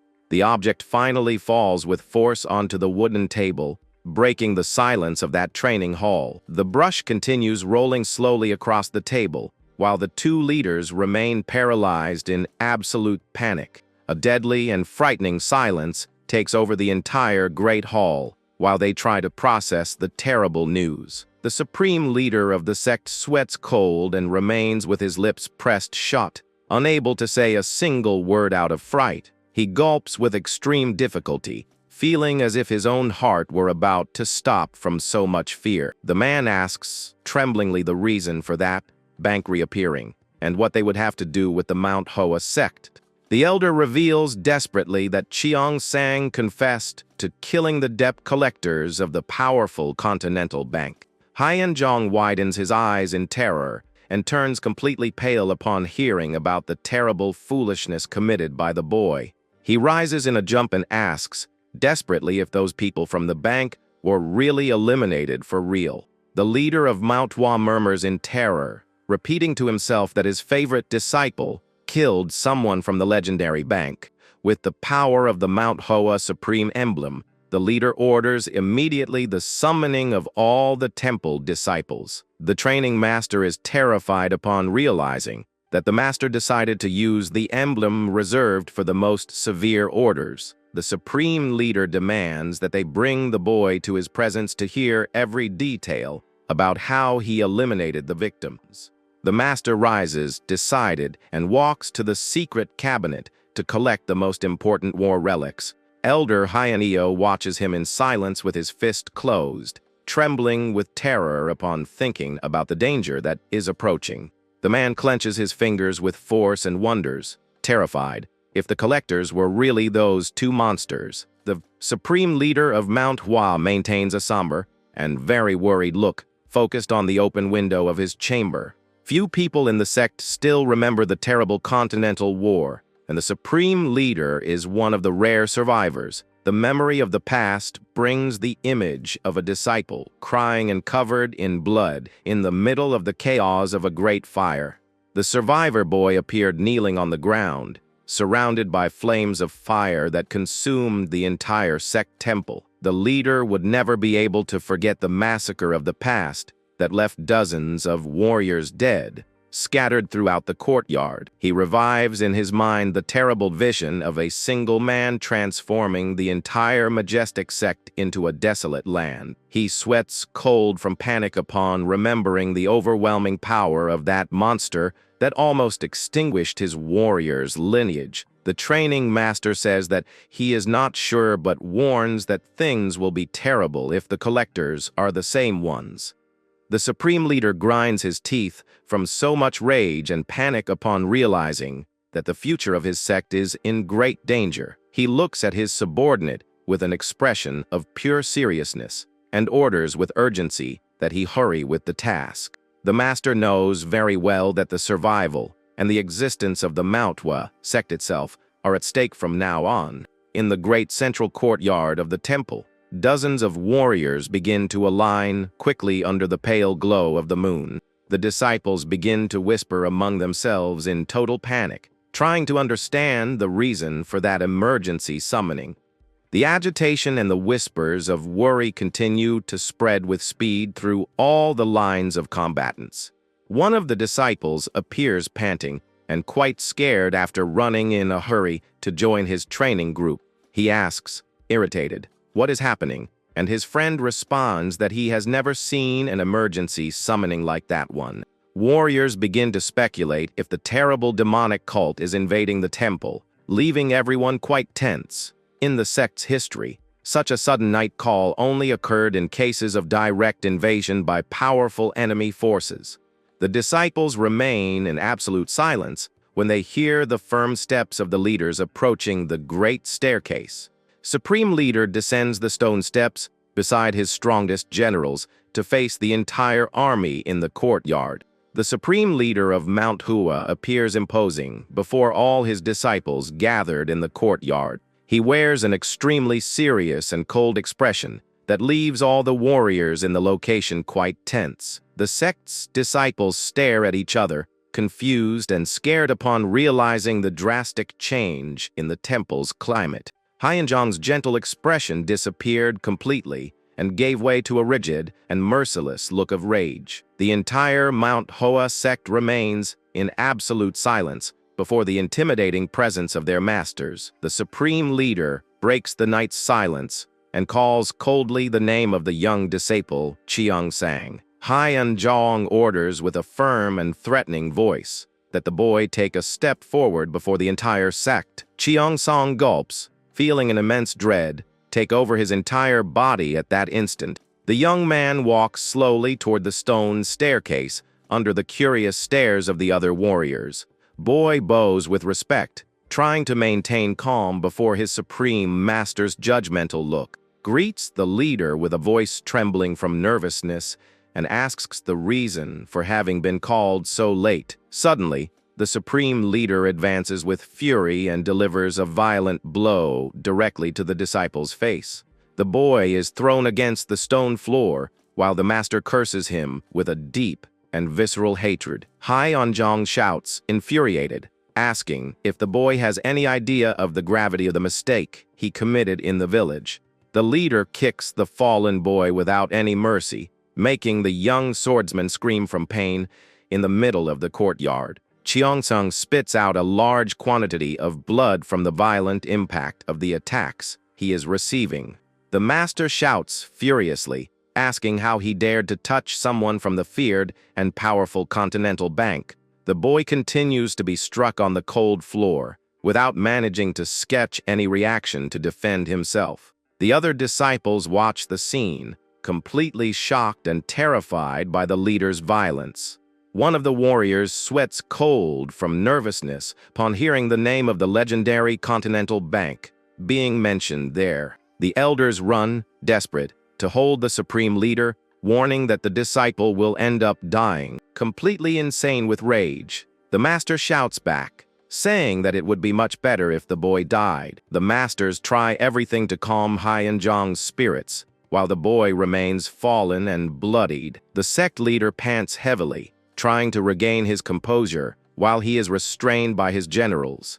Cheongsang continues thrown on the stone floor, quite injured and breathing with extreme difficulty. The young swordsman remains in absolute silence, with a look of pure suffering and despair on his face. The Manhwa master stared at him with a mixed expression of intense fury and deep concern about the future. He calls the disciple a complete fool, with a trembling voice that demonstrates all his disappointment with the boy.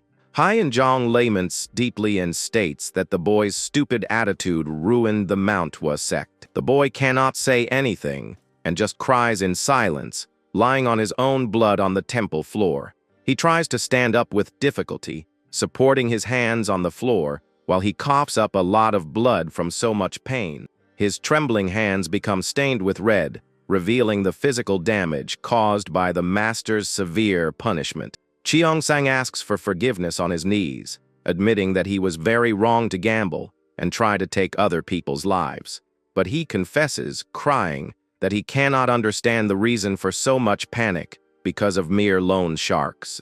Irritated by the boy's ignorance, Hyeonjong strikes him again and calls the boy a brainless idiot. The master roars, saying that he does not care about common crimes, but rather about the dangerous identity of the victims.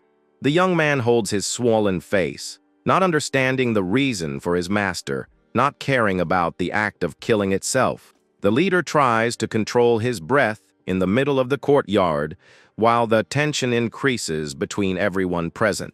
Hyeonjong clenches his fists with extreme force and tells the disciple to shut his mouth, to just answer the questions. He demands to know with urgency the people from the Continental Bank who were attacked are really dead. With a desperate look, the master begs for the boy to confirm that the collectors in fact passed away. Cheongsang responds, trembling and with certainty, that the collectors were totally eliminated in the explosion. The Mount Hoa master asks if he got to check the bodies, and the boy responds that probably yes. Furious with the young man's uncertainty, the supreme leader grabs him by the collar with extreme violence. He orders the disciple to speak clearly and confirm if he saw with his own eyes that they stopped breathing. The boy explains, scared, that he destroyed the entire chamber with his sword technique and assumed they died. Hyeonjong shouts, horrified, upon hearing that the boy only assumed the death without personally verifying the location. The master throws the disciple on the floor again, calling the boy an imbecile for not being sure of anything.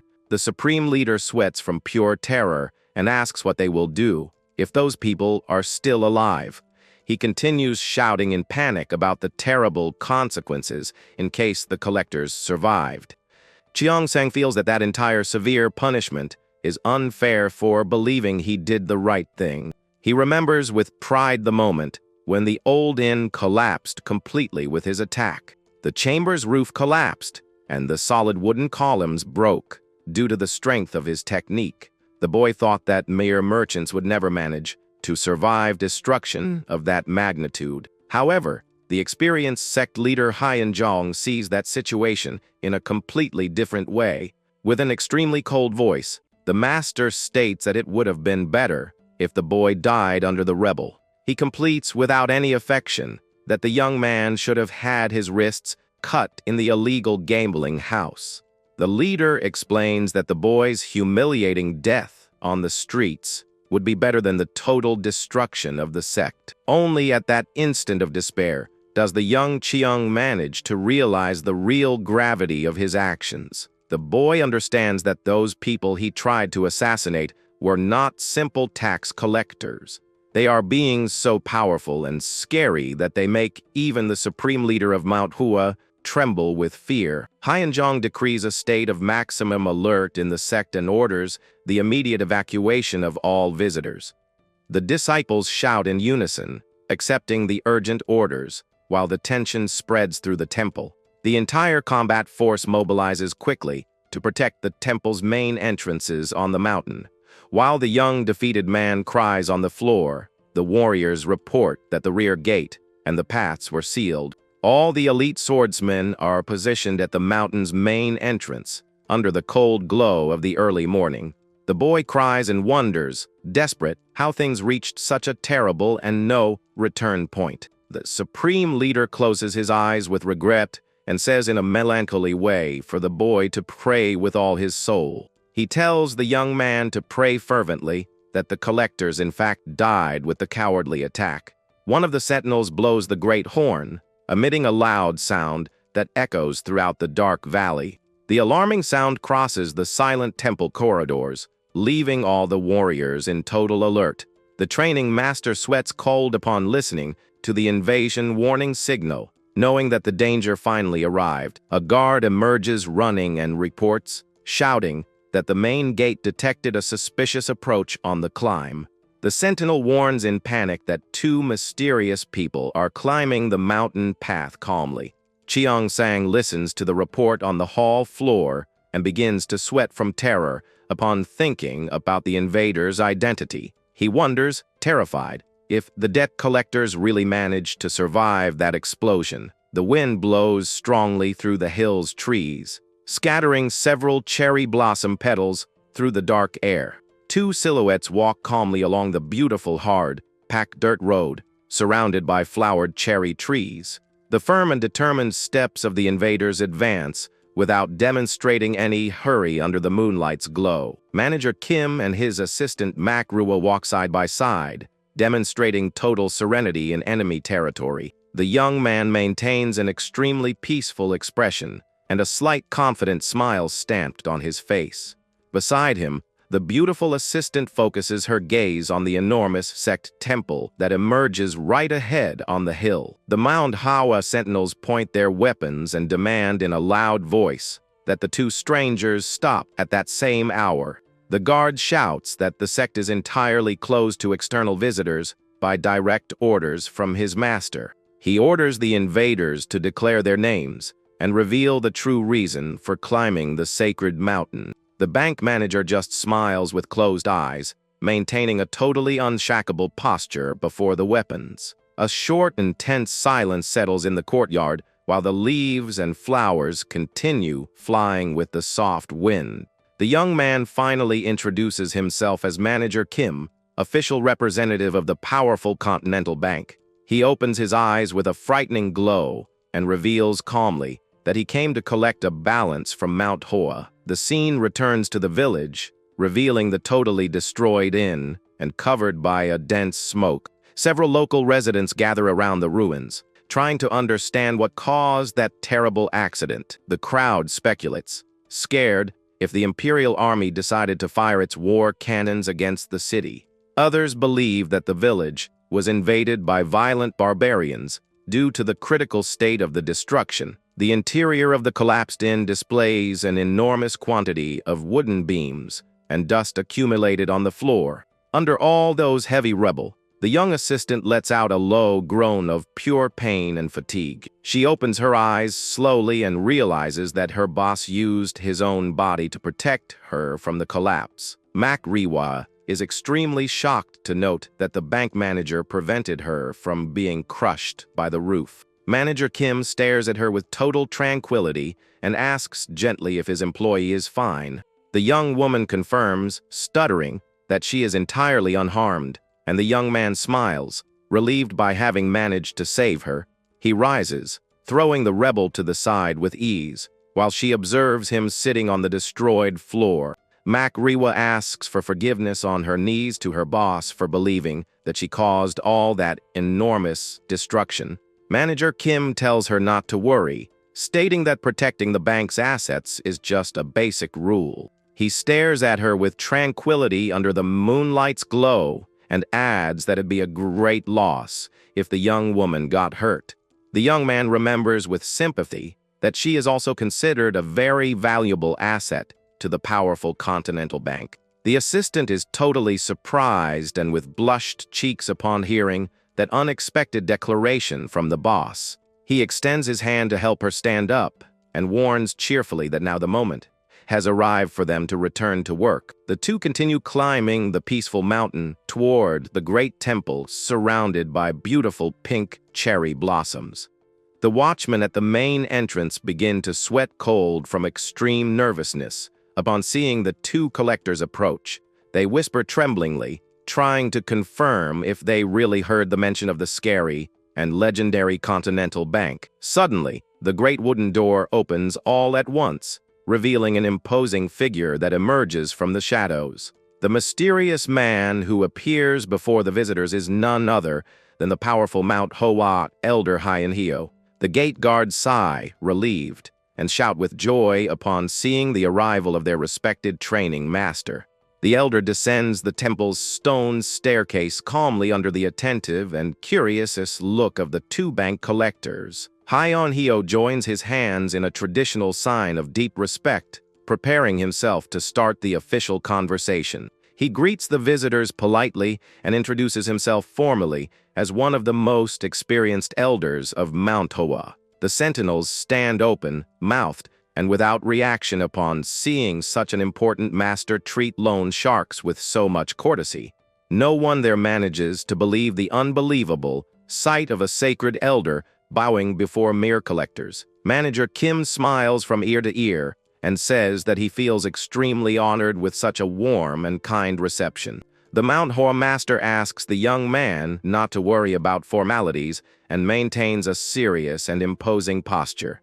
He explains calmly that that is the first time his sect has received official visits from the Continental Bank. Yahello completes, saying he is just demonstrating ideal courtesy, but Manager Kim's look soon changes tone. The elder maintains a slight smile on his face, while trying to decipher the true intentions of that mysterious young man. The collector praises the sect's reputation, but highlights that it is strange to treat a lone shark so well on the first meeting.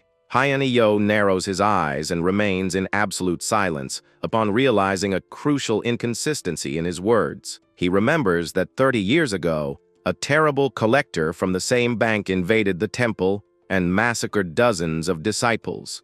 The elder reflects that if the young man were real, he would know that that is by no means the bank's first visit. However, the young man before him simply agreed with the lie in a shameless way, and without sketching any distrust. The experienced warrior concludes immediately in his mind that the young man in front of him is actually great imposter. Yahello grinds his teeth in hatred upon realizing that a liar dares to use the bank's name to try to humiliate the sect.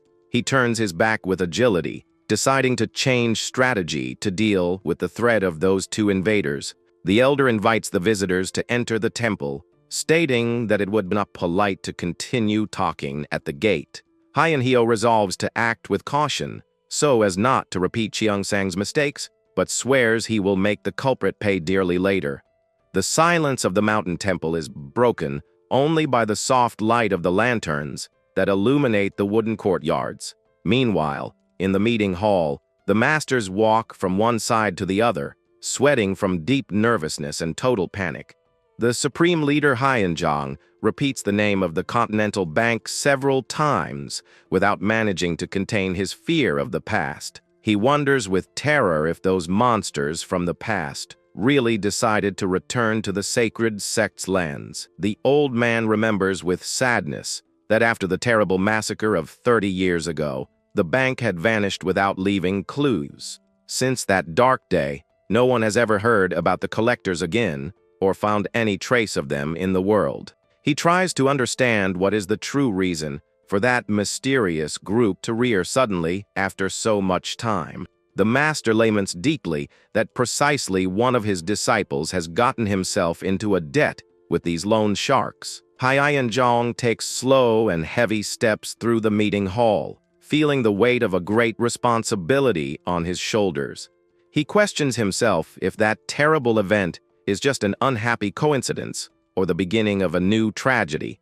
Suddenly, the supreme leader hears the sound of steps approaching and widens his eyes out of fright upon noticing their presence. Elder Yahello guides the two bank representatives directly to the central courtyard where the leader is waiting. Manager Kim and his assistant enter the location with firm and determined steps under the master's attentive and fearful look. Hyenjong is left completely paralyzed and in shock upon facing the physiognomy of the man who leads the collection group. The master notices, scared, that the supposed bank manager is actually an incredibly young man with a common look. He realizes that the visitor is totally different from all the people of the Continental Bank he remembers from the past. The supreme leader wonders, anguished, if that young man would be just a disciple of the bank or a true farce. He decides to maintain calm, knowing that drawing hasty conclusions at that tense moment could cause a disaster. Manager Kim joins his hands and greets the leader with sympathy, revealing to be the official representative of the bank. Hyenjong introduces himself as the supreme leader of Manhwa and states that he has already heard the entire story from his disciple. Without wasting time, the supreme leader orders firmly that they bring the young culprit immediately to the courtyard.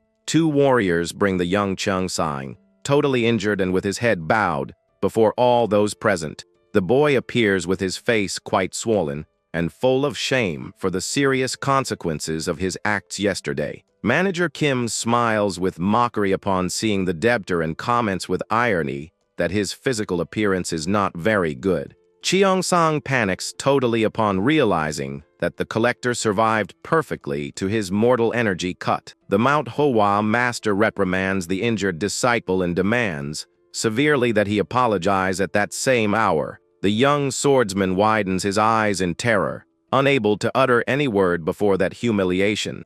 The boy bites his trembling lips in complete silence, trying to swallow his own wounded pride in the courtyard. With no other option to save his own skin, the disciple lowers his head slowly, accepting his exemplary punishment. The collector says that he doesn't need apologies, commenting with mockery that the client's knees are not worth much. Hyen Jong is confused and argues that asking for forgiveness is the minimum the boy should do to repair his mistake. Manager Kim opens a corner smile and explains calmly that the bank is not there to receive a mere apology. He adds coldly that the bank never offers discounts on debts just because of regrets. The master feels a huge fury rise up his spine and thinks about destroying the meridians of that insolent boy. Hyen Jong tries to control his extreme hatred and lowers his gaze while trying to contain his desire to fight. He clears his throat in a forced way to try to disguise the enormous tension that is taking over the environment. The leader tries to mitigate the situation and invites the visitors to enter the temple to resolve the business. Manager Kim refuses the invitation and insists directly that they must close all accounts right there in the courtyard. Mak Riwa adjusts her reading glasses elegantly, preparing herself to reveal the official debt calculations. The beautiful assistant assumes a focused posture, holding her registration book in one hand and the abacus in the other. Her fingers begin moving the wooden pieces with incredible speed, making a lot of noise in the middle of the courtyard. The young woman announces solemnly that she will initiate the detailed calculation regarding the disciple's first loan. She reveals that the principal value of the first loan made by boy was exactly 500 Nyang.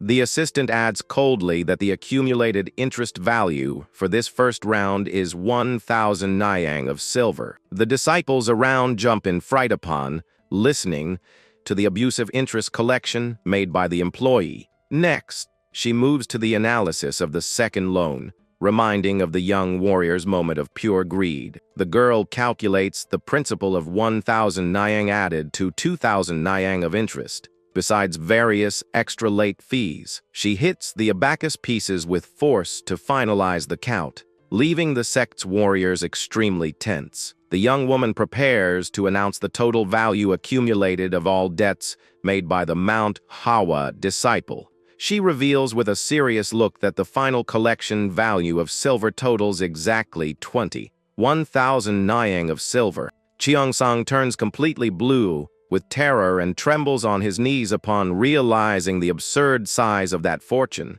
The other warriors of the temple begin to stutter from fright, unable to believe the revelation of that amount. The entire courtyard enters total shock upon hearing the collection of 21,000 Nyang being demanded in the middle of the night.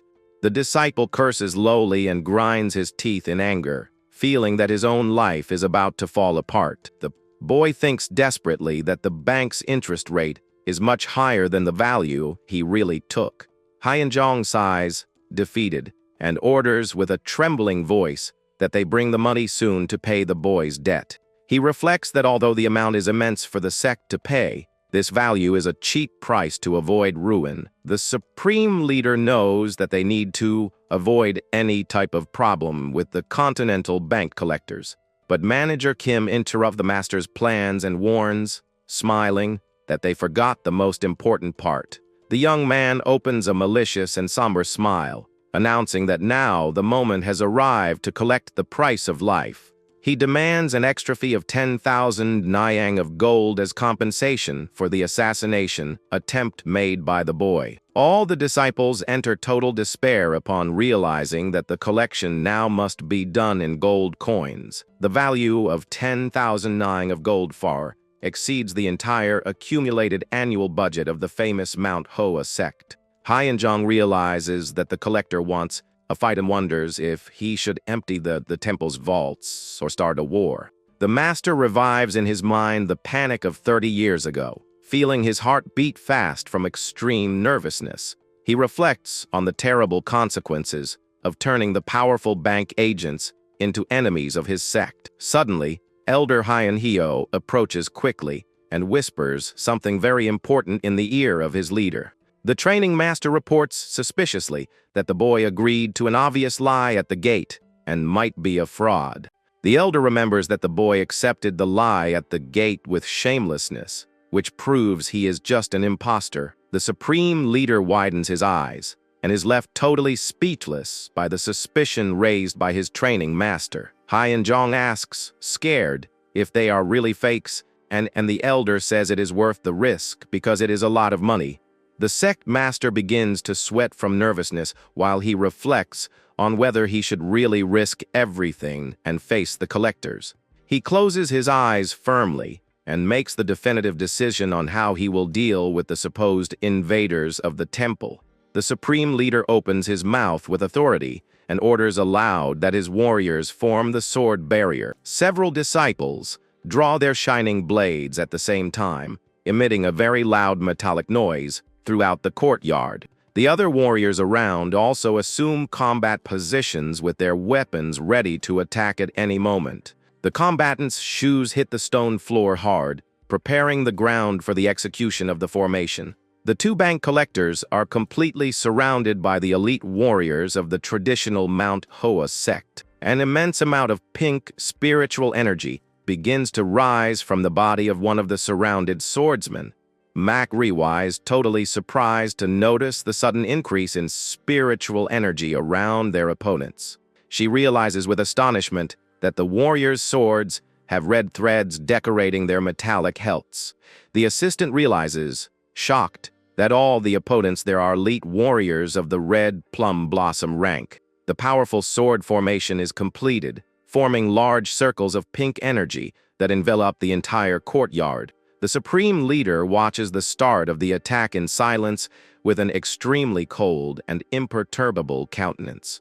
He laments that the strongest warriors of the white rank are far away, serving in the Great Sect Alliance. The elite warriors of Mount Hoa are world famous and are divided into the blue, red, and white ranks. Among them, the combatants of the white rank are a very select group formed only by absolute masters. As the white masters are not present, the supreme leader feels frustrated with the limitations of his strength. Manager Kim remains motionless right in the center of the gigantic whirlwind of pink energy that shines with great fury. Manager Kim lets out a slight sigh and gives an excited smile upon realizing that the fun is finally going to begin. He adjusts his clothes and warns with mockery that the debt interest rates will get much more expensive after this affront. Hyeonjong roars, saying that even the devil backed down before the formation, and challenges the young man to maintain that arrogance. The red swordsmen advance all together, delivering their swift strikes toward the young collector. The group activates the first movement of the technique, generating 3 powerful gusts of pink energy focused on the opponent. With a sarcastic smile, Manager Kim dodges the sword tip-tip that passes millimeters from his own forehead.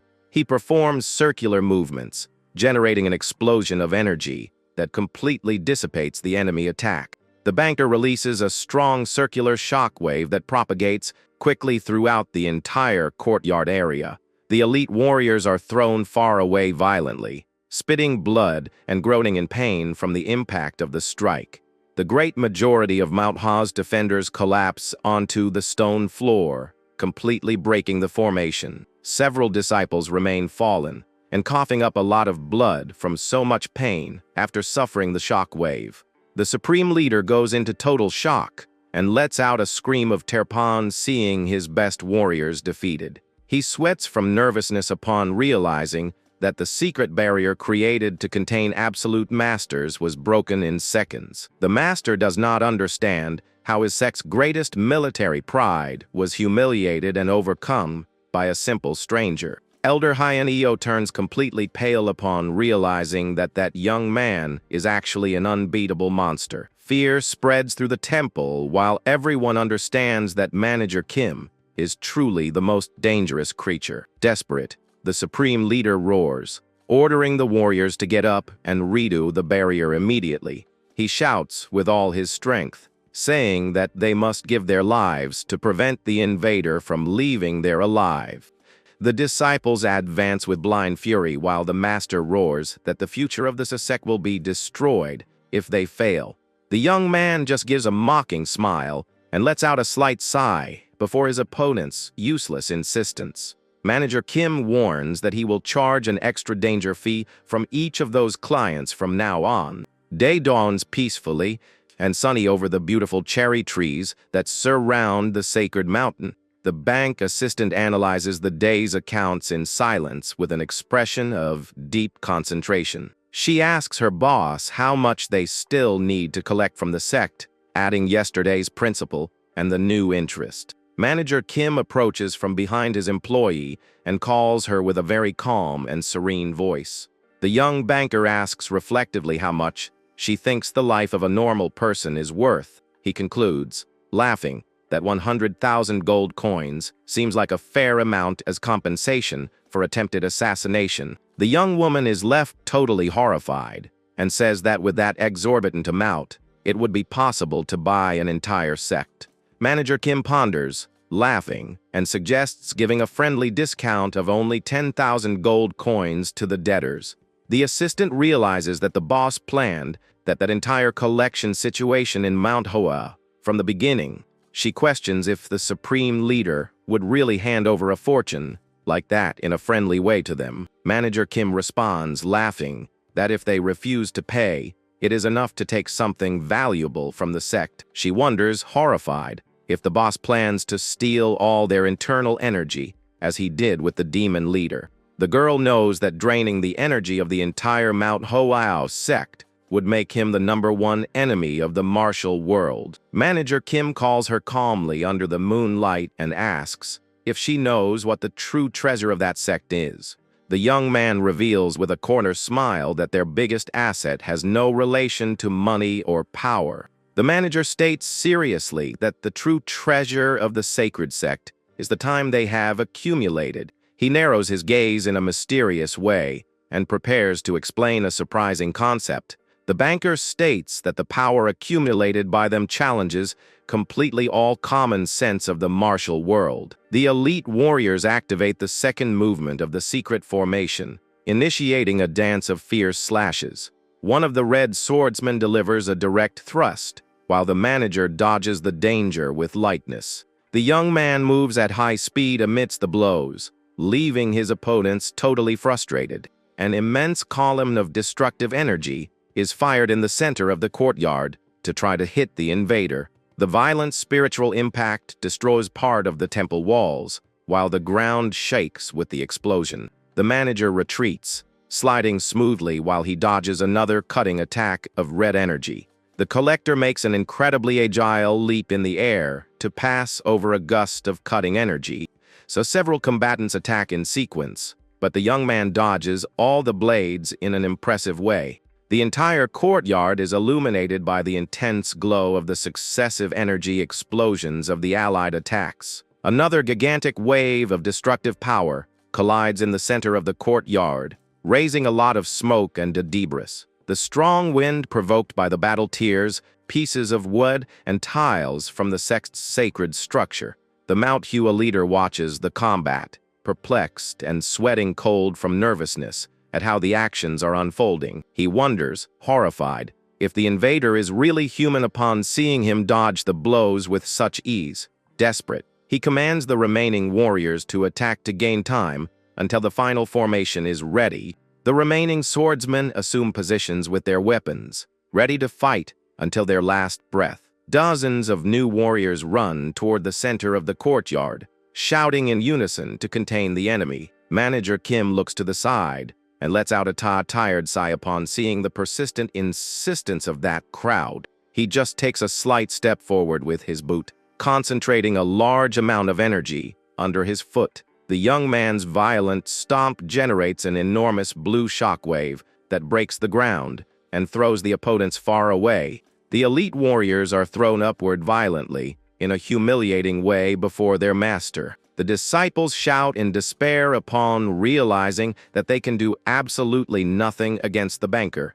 Manager Kim remains with his hands behind his back, while gigantic pieces of stone float around him. The young man gives an enigmatic smile, while the floating stones begin to fall slowly to the courtyard floor. He supports his hand on the courtyard floor, releasing concentrated energy that makes the ground shake with intensity. A colossal explosion of dust and wind hits the entire area, sweeping away any resistance that remained.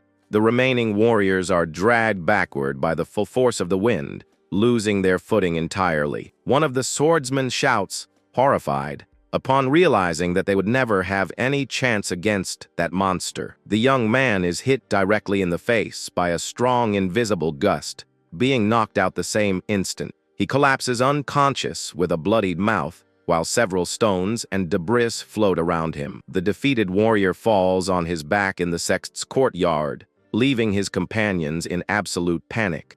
Manager Kim releases monumental columns of energy that destroy what remained of the temple's paved ground. All the opponents around are hit in sequence and collapse, completely without strength to continue. Manhwa watches that entire silent massacre with an impeccable posture and without demonstrating any reaction. She just watches the dust settle slowly while she prepares to register the new data in the book.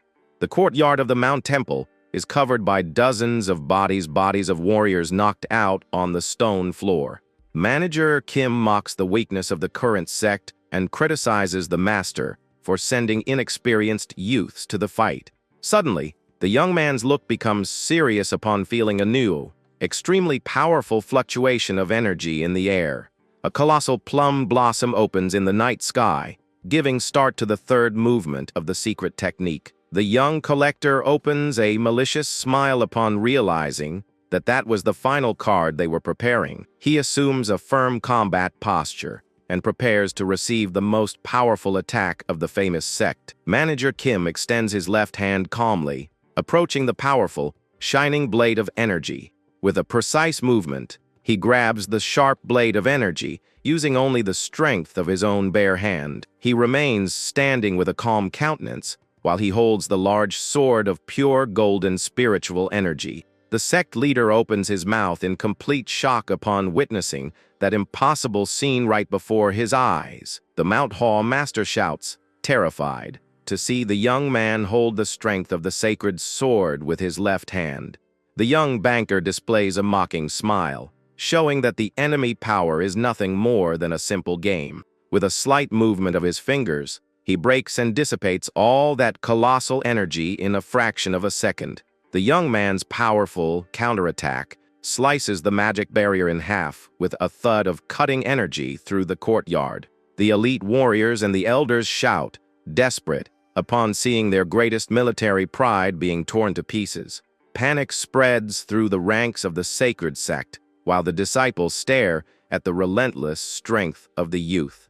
An immense wave of residual power explodes over the entire temple grounds, raising stones and a lot of dust. Several pieces of rebel and destroyed tiles tumble from the temple ceiling and scatter across the cracked floor. Manager Kim remains standing imposingly amidst the debris under a silent rain of detritus. He watches calmly the result of his actions, while the deadly silence returns to the great sect's courtyard. The banker feels a slight movement and focuses his gaze in a specific direction to check the scene. All the remaining disciples collapse, knocked out on the courtyard floor, totally unable to move. The warriors continue fallen, coughing up a lot of blood due to the terrible physical impact of the released energy. The Manhwa sect leader sweats from terror upon realizing that his entire combat force was nullified in an instant. The sect mass tries to process how the legendary and invincible sword formation could have been so humiliated. He babbles, breathless, upon facing the absurd and monstrous amount of internal energy of that lone shark. The young manager gathers all his golden spiritual energy back into his body with total tranquility. He walks slowly in the direction of his main debtor and warns that now they can talk properly.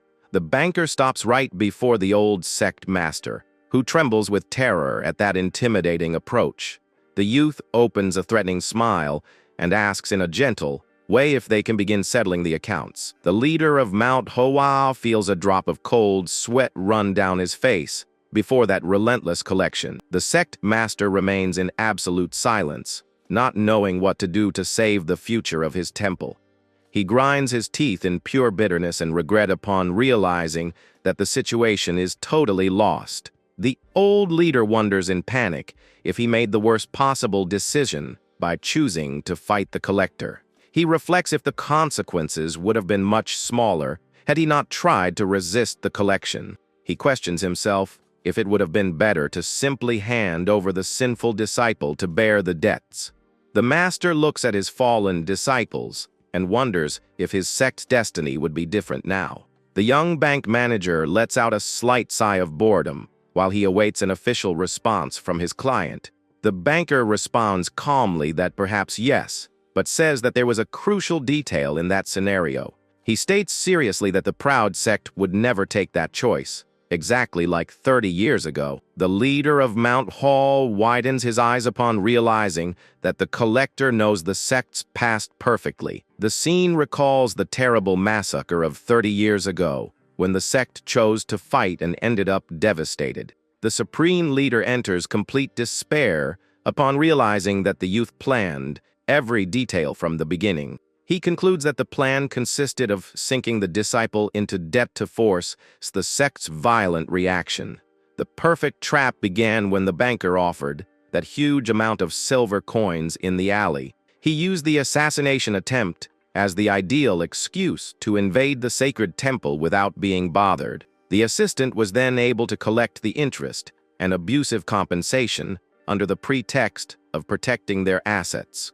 Everything was a calculated step to corner the famous sect and force them to unsheathe their own swords. The sect master lets out a bitter, humorless laugh upon recognizing the cruel intelligence behind the plan. He admits with sadness that there was never a sure exit, for the sect would end up destroyed anyway. The master decides to ask one last question about the reason for the youth using complex plans instead of brute force. He questions the banker about the real need to use the young disciple's gambling addiction as bait. Manager Kim just stares at him with a serene and focused look, preparing to answer directly. The truth is that the martial arts world has always been ruled relentlessly by the law of the strongest. With such devastating strength, Manager Kim could simply invade the location and demand everything he wanted. No one in the world would be capable of stopping him, for the bank manager possessed power to spare to do all that. However,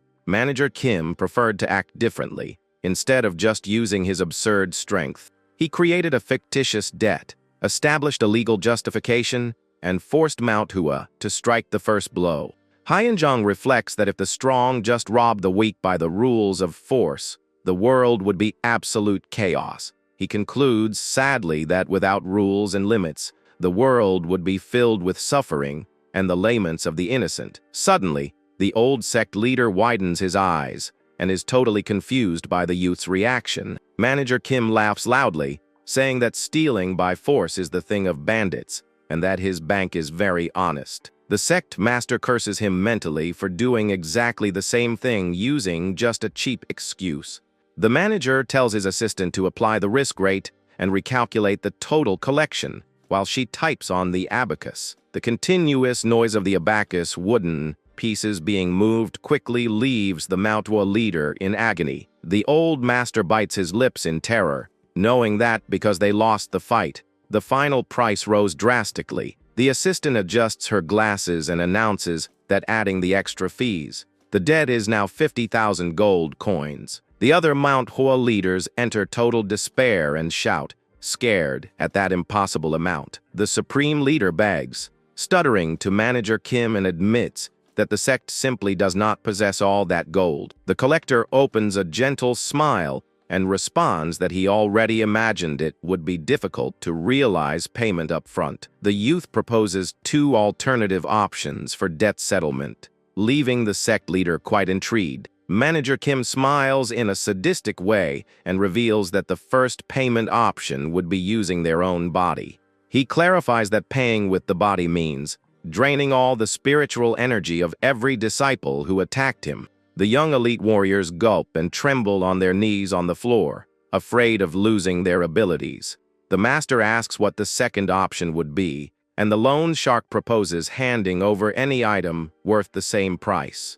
The supreme leader enters total panic, thinking he wants the most secret and sacred technique manuals of the sect. Manager Kim lets out a long sigh and warns that the bank refuses secret manuals for thinking they give too much work. The youth orders his assistant to open the last page of her registration book, leaving everyone very confused. The girl reveals the detailed drawing of a legendary traditional sword that is registered on the book's pages. The sect master widens his eyes and goes into absolute shock upon instantly recognizing the weapon's drawing. The book's drawing displays the holy yellow dragon sword that belonged to the prestigious and ancient Jew family. The master stutters, trying to play dumb about the weapon, but the manager tells him to stop playing around with the bank. The youth reveals that he knows the imperial sword is kept in the temple as payment for that tragedy of the past.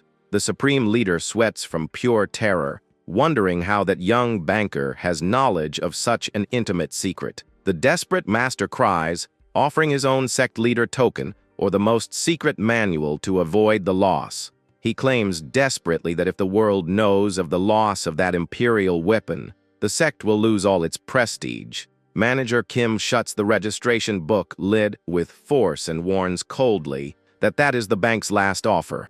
The banker orders him to make his definitive choice once and for all while silence reigns in the courtyard.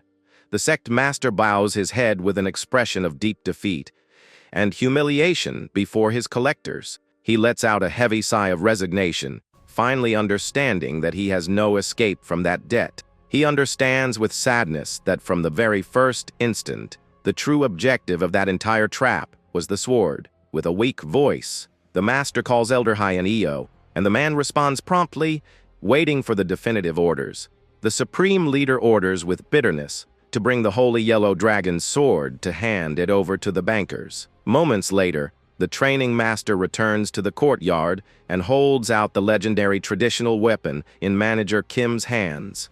The young banker holds the decorated hilt and partially draws the legendary sharp blade that emits a bluish glow. He watches the imperial sword in silence for a few moments without sketching any immediate reaction. In the middle of the courtyard, the holy blade begins to vibrate gently, emitting a resonance of very pure spiritual energy in the air. Manager Kim analyzes the details of the precious metal with a focused and engrossed look before his debtor. Suddenly, the youth opens a huge and cheerful smile from ear to ear with very blushed cheeks. The collector bows with extreme politeness and thanks for the preference in the name of all the bank's employees. He wishes an excellent night to the special client and declares cheerfully that the bank loves all debtors very much. The collectors disappear in silence, leaving behind only the chaotic sight of the entirely destroyed temple. The sect master remains standing before his troops, who observe the runes under the glow of the moon on the mountain. Hyenjong holds the loan shark's business card in silence while he reflects on the dark courses of his temple. The supreme leader makes a drastic decision and announces solemnly that the great Mount Hoa sect will close its doors. The disciples jump in fright and enter total panic upon hearing the order of total isolation of the temple. The Mount Hoa sect will be completely closed for 10 years, suspending all its activities in the martial world. The disciples remain paralyzed from shock upon realizing they will no longer be able to leave the temple territory. Cheung-san cries silently with his face bathed in tears upon realizing the size of the disaster he caused. The master and the other elders lament the cruel destiny of the sect under a silent rain of cherry blossom petals. The night wind blows strongly through the flowered trees of the mountain, scattering the sad laments of all the warriors. Hyeonjong holds the lone shark's small business card with force, trying to contain all his rage and frustration. The cherry blossom petals fall over the card, revealing that the famous sect has finally entered its decline phase. The story of the temporary collapse of the famous sect ends with the lonely fall of a single petal to the ground. The scene changes to the busy night of a great province, illuminated by several colorful lanterns under the moonlight. A beautiful young woman plucks the strings of a traditional instrument, producing a soft melody that echoes through the tavern. The musician plays calmly in the center of the luxurious wooden hall, surrounded by a quite lively and festive climate. Customers laugh loudly, drinking with women and making the most of the night at one of the main tables. A fat, bald man shouts, demanding more wine jugs for the table while the young woman beside him smile. At the neighboring table, a long-haired man drinks alone in absolute silence in the middle of all that shouting. Suddenly, a beautiful woman approaches him and asks with affection if such an imposing warrior is drinking alone. The young courtesan approaches with a gentle smile and asks kindly if she can serve a glass of wine for him. The man displays a charming smile and responds with a firm voice that he would accept that kindness very gladly. The young woman serves the drink slowly into the warrior's porcelain glass, who continues observing everything sternly. She approaches his ear and whispers confidentially the rumor that Manhwa has decreed total isolation. The warrior's look becomes serious the very instant he hears the surprising news about the famous sect. He questions, surprised, about the isolation, and she confirms that the temple will be closed for the next 10 years. The girl explains that the cause is still a total secret, and that no disciple has permission to descend the mountain. She displays an astute smile and asks if her spies should infiltrate more agents to investigate the case. The man is revealed officially as the powerful leader Baek Il-mayong, the commander of the famous secret Hao sect. The commander narrows his eyes in absolute silence while he analyzes the possible consequences of that mystery. He knows that the closing is a drastic act that means giving up all political influence on the continent.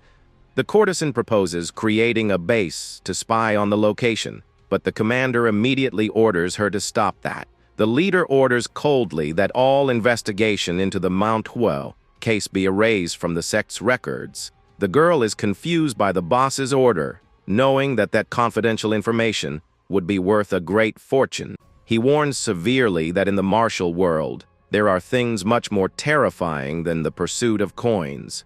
The supreme leader supports the glass with force on the table, indicating the definitive end of the conversation on that subject. The young courtesan makes a polite bow and withdraws from the hall, wishing an excellent night to her commander. Her soft steps echo through the hall while she moves away quickly, leaving the leader alone with his thoughts. He remains in absolute silence with a tense and quite thoughtful countenance under the warm climate of the location. The commander lets out an ironic laugh and calls the youth a crazy bastard because of that unimaginable action. He admits that he already expected an attack, but never imagined that the manager would force the total closing of the temple. The man pulls his dark cloth sleeve slowly to reveal a terrible burn mark on his own wrist. The terrible scar mark displays the perfect outline of human claws that burned the skin deeply. The narrator explains that the brilliant commander committed only one great strategic mistake in his entire past. The memory brings the moment of the past in which the commander met the young banker in an alley at nightfall. He remembers with panic the overwhelming force with which the collector grabbed his arm to seal the terrible collection. That was the day he committed the terrible mistake of challenging the most dangerous existence of the entire continent. Since that terrible confrontation, he carries on his body the painful scar that served as a life lesson. The man lets out a long sigh of relief for not having tried to resist the collectors as the other sect did. Decided, he rises and resolves to pay a visit to the manager to discover how he defeated the warriors. The scene changes to the bank's beautiful branch during the day, where the young assistant rests calmly in her chair. On the wooden table rests a hot ceramic teapot with herbal tea and a plate full of sweet dumplings. Manhwa lets out a long sigh of fatigue, supporting her chin in her hand while she relaxes her beautiful eyes. The young assistant takes advantage of that moment of silence to appreciate the first day of true peace at the bank. She reflects on the fatigue accumulated in recent missions against the demonic cult and the Manhwa warriors. The assistant remembers that the manager left early to resolve business and takes advantage of the calm to savor her tea. She takes a sip of her hot tea while she observes the sunny day and the beautiful landscape through the branch's window. The sound of heavy footsteps echoes suddenly through the silent hall, indicating the approach of new visitors. A man accompanied by his henchman stops, right in front of the assistant, observing her with a cheeky smile. The man introduces himself boldly and asks if such a beautiful girl doesn't feel bored there alone. He tries to intimidate her with his physical stature, but she continues ignoring the presence of that entire group. Manhwa turns slowly and stares at him with a cold look, questioning what he really wants with her. The man is left totally paralyzed, and with blushed cheeks of passion upon, seeing up close the girl's enormous beauty. He smiles maliciously and thinks to himself that she is even more beautiful and fascinating up close. The subject insists for her to accompany them, but the assistant refuses the invitation immediately without hesitating for a single second. The courtyard remains in silence for a few moments while the man tries to digest the girl's unexpected rejection. The henchman on the side warns her, saying that she is dealing with the great young Master Hyaksozyong, leader of the region. The girl responds calmly with closed eyes that she doesn't care about clans and demands that all of them leave there. The master says she is very interesting for not fearing his name, but she tells the man to back off and stop pestering. The young master's face contracts from pure hatred upon realizing that his authority was completely disrespected. He mutters with anger, saying that no woman in the entire territory ever dared to treat him with so much contempt. Hyaksozyong hits his hand with extreme force on the wooden table, breaking the entire tranquility of the location. He brings his face close with a scary expression and states that she will be forced to accompany him anyway. Suddenly, a mysterious and extremely strong hand emerges and holds firmly the young master aggressor's wrist. Hyaksozyong shouts, desperate from pain, not understanding who is the intruder who is breaking the bones of his wrist. Baek Ilmayung warns calmly and ironically that the beautiful young woman already made it very clear that she has no interest. The guards are scared by the sudden aggression and demand to know the identity of the man who attacked their master. Baek Ilmayung mocks the clan, stating that he knows the weak fame of the family and its very low-level warriors. The master of the region sweats from terror upon realizing that the invader knows the entire power structure of his family. He deduces in panic that the opponent must have the strong support of some faction much more powerful than his own. The young master flees, desperate, with his henchmen shouting oaths of revenge in the middle of the tavern hall. Without asking permission, Baek Ilmayung pulls a wooden chair and sits comfortably at the assistant's table. He takes one of the dumplings from the plate and greets the assistant cheerfully by her name, with a lot of sympathy. Manhwa is totally confused and surprised to hear the stranger call her by her own family name. The man asks for forgiveness, laughing, and explains that he investigated her life, so much that he already feels like an intimate friend. She sweats cold, wondering who that mysterious man is. Lamenting that manager Kim isn't nearby, the man begins to recite her personal data, revealing he knows she is the second daughter of the Manhwa clan. He details her entire career at the bank, including her travels collecting loans throughout the continent. He even cites the recent energy collection of the demonic cult and the forced closing of the Manhwa sect. The commander states with arrogance that he knows everything about her routine, including where she sleeps and what she eats. The assistant gets extremely irritated and demands to know once, and for all who he is to know all of that. The warrior reveals himself officially as the great leader of the House sect, leaving the young assistant in shock. She realizes the danger, knowing that the house sect possesses spies and eyes in every tavern and gambling house in the world. The assistant tries to regain her posture and asks directly what the leader of such a powerful sect wants from her. To the girl's surprise, the commander responds calmly while he chews that he wants absolutely nothing. The young woman stares at him with a lot of distrust, unable to believe he came there without any real interest. She questions how he could track all her steps, just to say he doesn't want anything with that visit. The girl stutters, irritated by the mystery, while the man cannot contain his laughter before her stress. He lets out a big laugh that echoes through the entire establishment, leaving the assistant even more confused. The commander reveals, laughing, that he also works for the Continental Bank and that he is actually her senior. The warrior asks for forgiveness for the prank and calls her affectionately a rookie, leaving the girl without reaction. The young assistant stutters in total shock, trying to process the absurd revelation she just heard. He has a lot of fun with her expression of terror and repeats that seeing the rookie's surprise face was worth it. The assistant asks if the client data came from him, and he confirms that he is responsible for all the espionage. The veteran confirms, laughing, that he discovered the Manhwa youth's addiction, explaining that hunting clients is his work. He explains that his role is to track who needs loans and who possesses the treasures the bank desires. The assistant finally understands how the manager managed to locate his special clients so easily. She remembers how the demonic debtor was in need of gold to finance his military campaigns. The memory also brings the young Manhwa a disciple, who was completely addicted to the mahjong game, and she concludes with astonishment that the informational clause of the spy sect reached unbelievable levels. She remembers her own family's sad destiny, which crumbled upon trying to pursue very stupid objectives. The commander of the spy sect observes her in absolute silence, with a comprehensive and tranquil countenance. The man leans back in the chair and asks if she would like to know any more detail about the operations.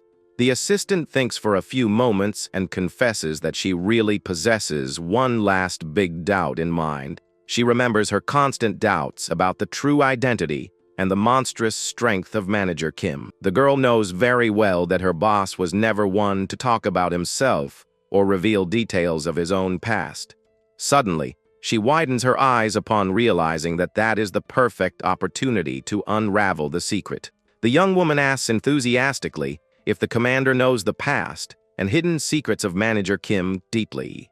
She wants to know the cause of him being so strong, what occurred 30 years ago, and the reason for him being a loan shark. The man comments, smiling, that the rookie really doesn't know anything and confirms that the boss is very reserved. He leans over the table and proposes telling a big secret to her, who accepts the proposal immediately.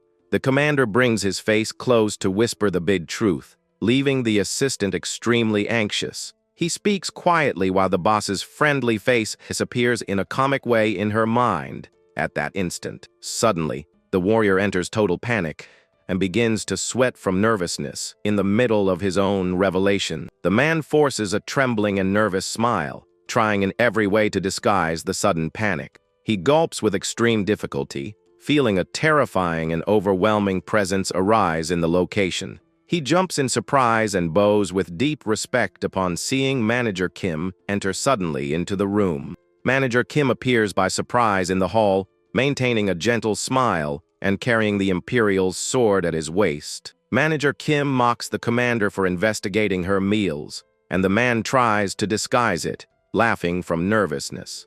The veteran says that the manager's recognition is more valuable than coins, but the boss disregards the sycophant. The manager sits at the table and comments that the closing of Manhwa will make other factions start to act. The leader of the espionage sect warns at the moment they are successfully hiding all the rumors in the region. To the commander's surprise, Manager Kim orders directly that they stop hiding this information. The young collector opens an evil smile and tells the spy sect to spread the rumor throughout the continent. The closing of Manhwa is a historical event that will shake the continent. and everyone will want to know the real reason. The spy hesitates, worried, knowing that spreading the rumor will bring great problems, but resolves to accept the command. Suddenly, he gulps upon deciphering the true and scary intention behind that cruel strategy. The leader of the Hao sect begins to laugh loudly with admiration upon understanding the genius of the plan made by the banker. He praises the youth, saying that he finds him extremely terrifying and increasingly dangerous each day that passes. Although he spoke in a joking tone, the spy's words mixed deep fear with sincere admiration. He realizes that the banker plans to use the ruin of the famous Mount Hoa sect as bait to catch a bigger fish. That was a bold tactic that only someone with extreme and absolute confidence in his strength would be capable of using. The commander gulps again and reaches the definitive conclusion that the young loan shark is a true monster. The man observes him in silence with deep respect, admiring the brilliant mind of the bank manager. He concludes, scared, that the true plan of the loan shark is to collect the accumulated debt of the entire martial world. The leader of the Hao sect laughs loudly with admiration upon understanding the great strategy elaborated by the experienced banker. He praises the youth, saying that he finds him extremely terrifying and increasingly dangerous each day that passes. Although he spoke in a joking tone, the spy's words mixed deep fear with sincere astonishment. He realizes that the banker plans to use the ruin of Mount Hoa as bait to attract an even bigger fish in the future. That was a bold strategy that only someone with extreme and absolute confidence in his strength could use. The commander gulps again and reaches the definitive conclusion that there is no doubt about the danger. The man observes him in silence with deep respect, admiring the brilliant mind of the bank manager. He concludes, scared, that the true plan of the loan shark is to collect the accumulated debt of the entire Murim continent.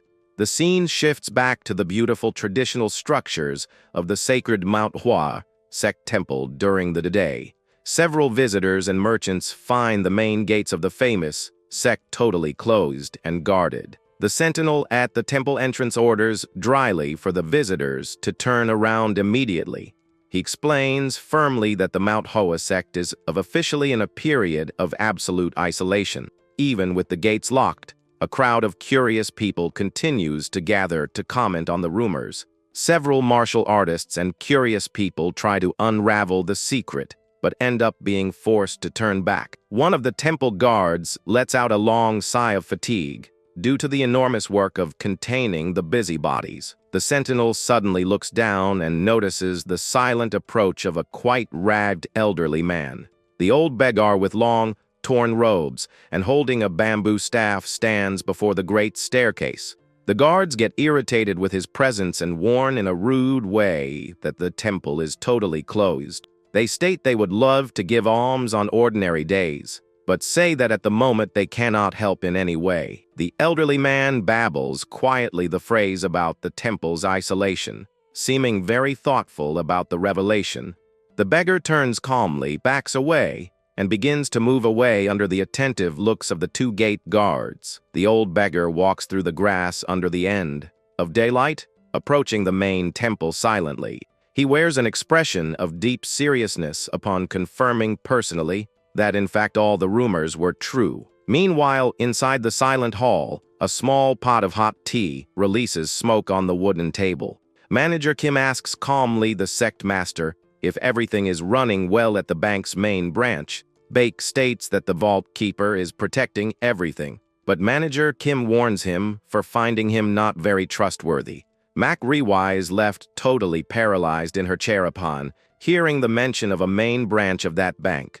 She asks with great surprise if the bank really possesses a main headquarters, calling the attention of her senior. The man is surprised to notice that the rookie never visited the headquarters and reveals cheerfully that he has already been to the location. She feels an enormous pang of envy upon hearing that the other employee already knows the bank's secret headquarters. The girl approaches her boss quickly and begs for its name to also have the chance to go there.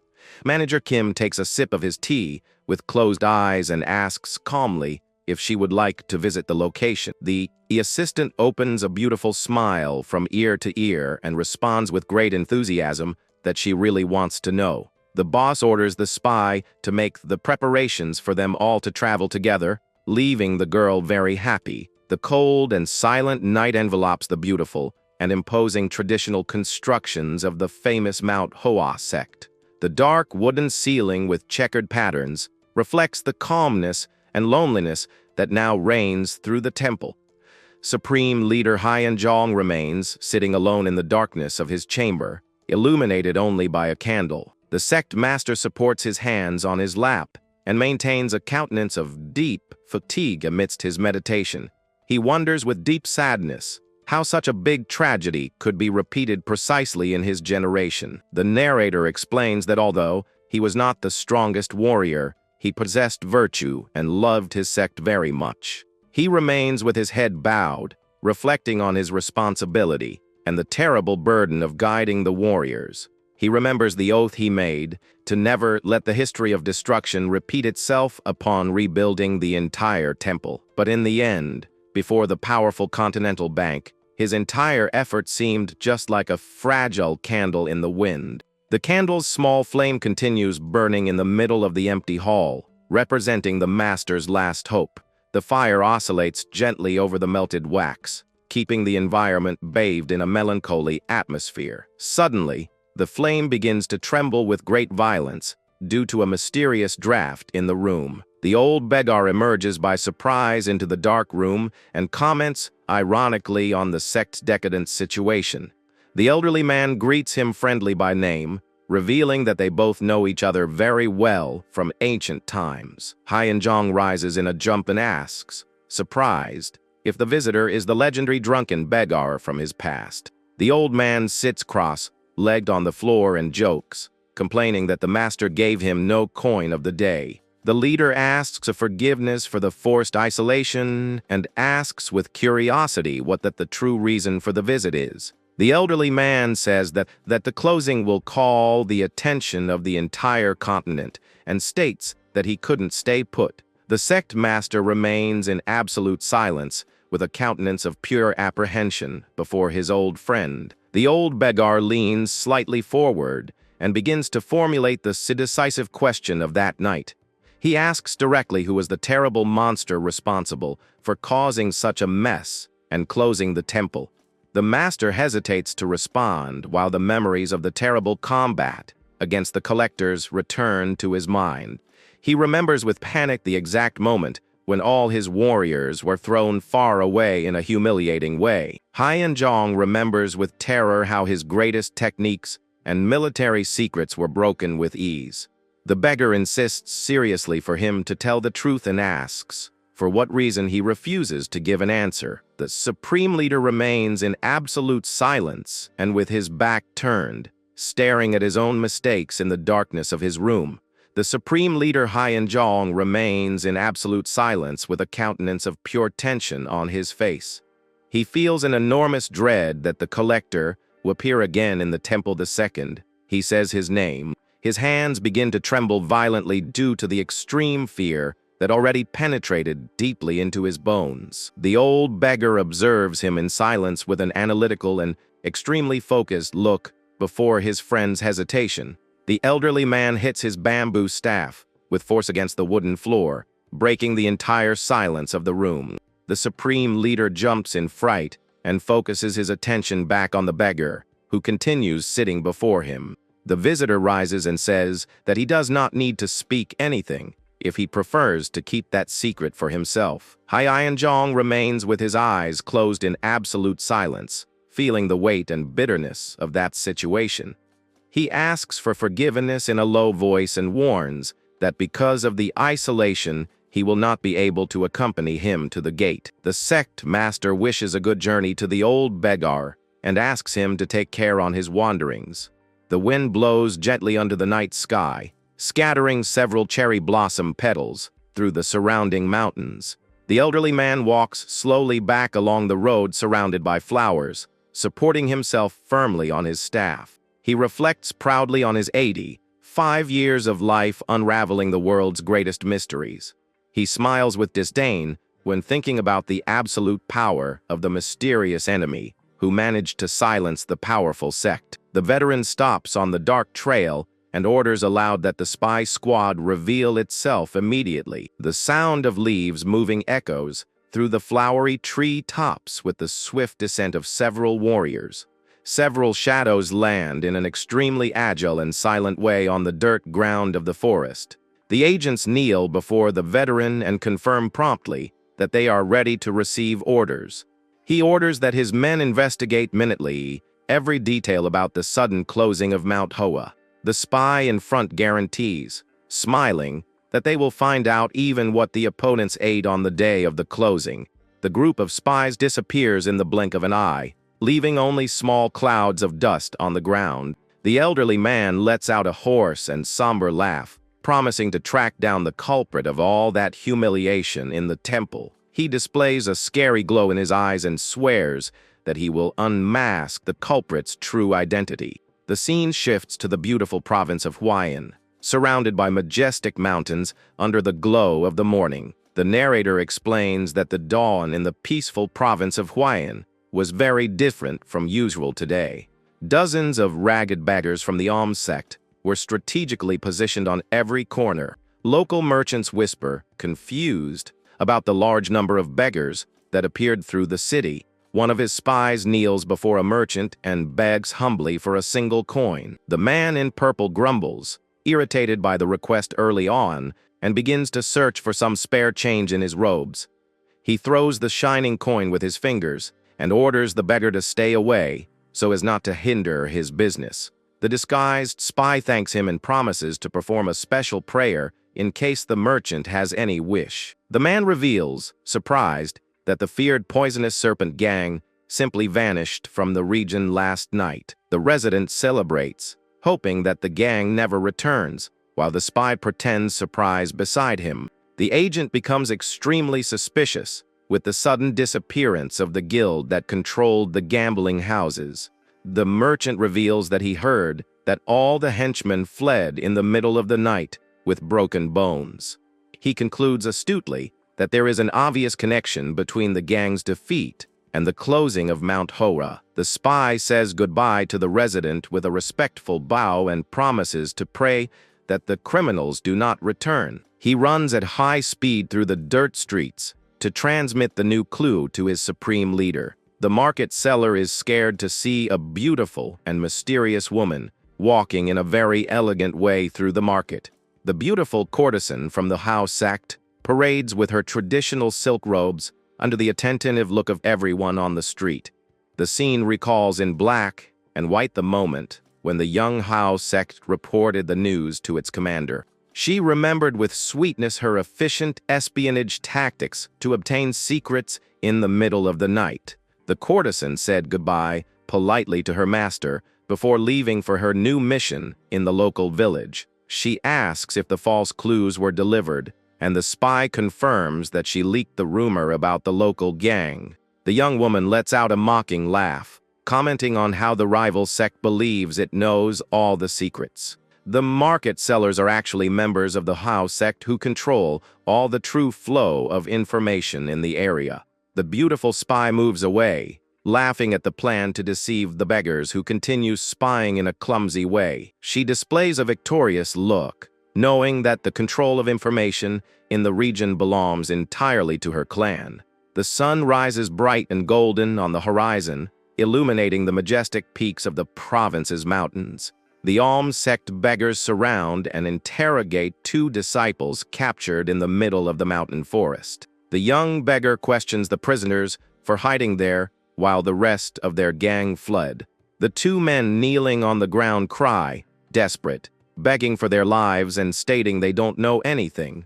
The spy questions the lack of their escape, and the men respond, crying that they were born there and have nowhere to go. The spy asks who destroyed their gang, and the prisoners report that it was only 2 people in total. They add, trembling, that the mysterious couple carried with them an absurd and unbelievable amount of gold. The prisoner reveals that he heard the couple say they were traveling directly toward Shangzhou province. The old master listens to the report in silence, with a focused look, holding his drink gourd in the courtyard. He reflects that the presence of a rich man and woman did not seem to have a direct link with the temple's isolation. The facts show that they visited the location right before the gates were locked definitely. The elderly man takes a long sip of his drink, knowing that that time coincidence is too perfect to be ignored. The old man lets out a hoarse laugh and states that those who silence the temple now walk free with mountains of coins. The master orders immediately that the group of spies leave for the province with the objective of capturing the targets. The young spy looks back, curious, and asks if the respected master will not accompany them on this journey. The elderly man laughs and asks if they understand the amount of power necessary to manage to silence such a strong sect. He highlights that even without the white masters, the sword barrier would be a challenge even for the demon leader himself. The alms master states with malice that their bank will need opponents of equal height to contain this threat. The young spy feels a chill down his spine upon realizing that his leader is speaking seriously about the danger. The elderly man moves away slowly along the dark road, leaving the group of spies focused on their new task. The elderly man walks with imposition and thinks that doesn't matter who is the culprit who managed to defeat Mount Hawa. He displays a smile of pure determination and swears that this time the old Budgar Choi will go into action for good.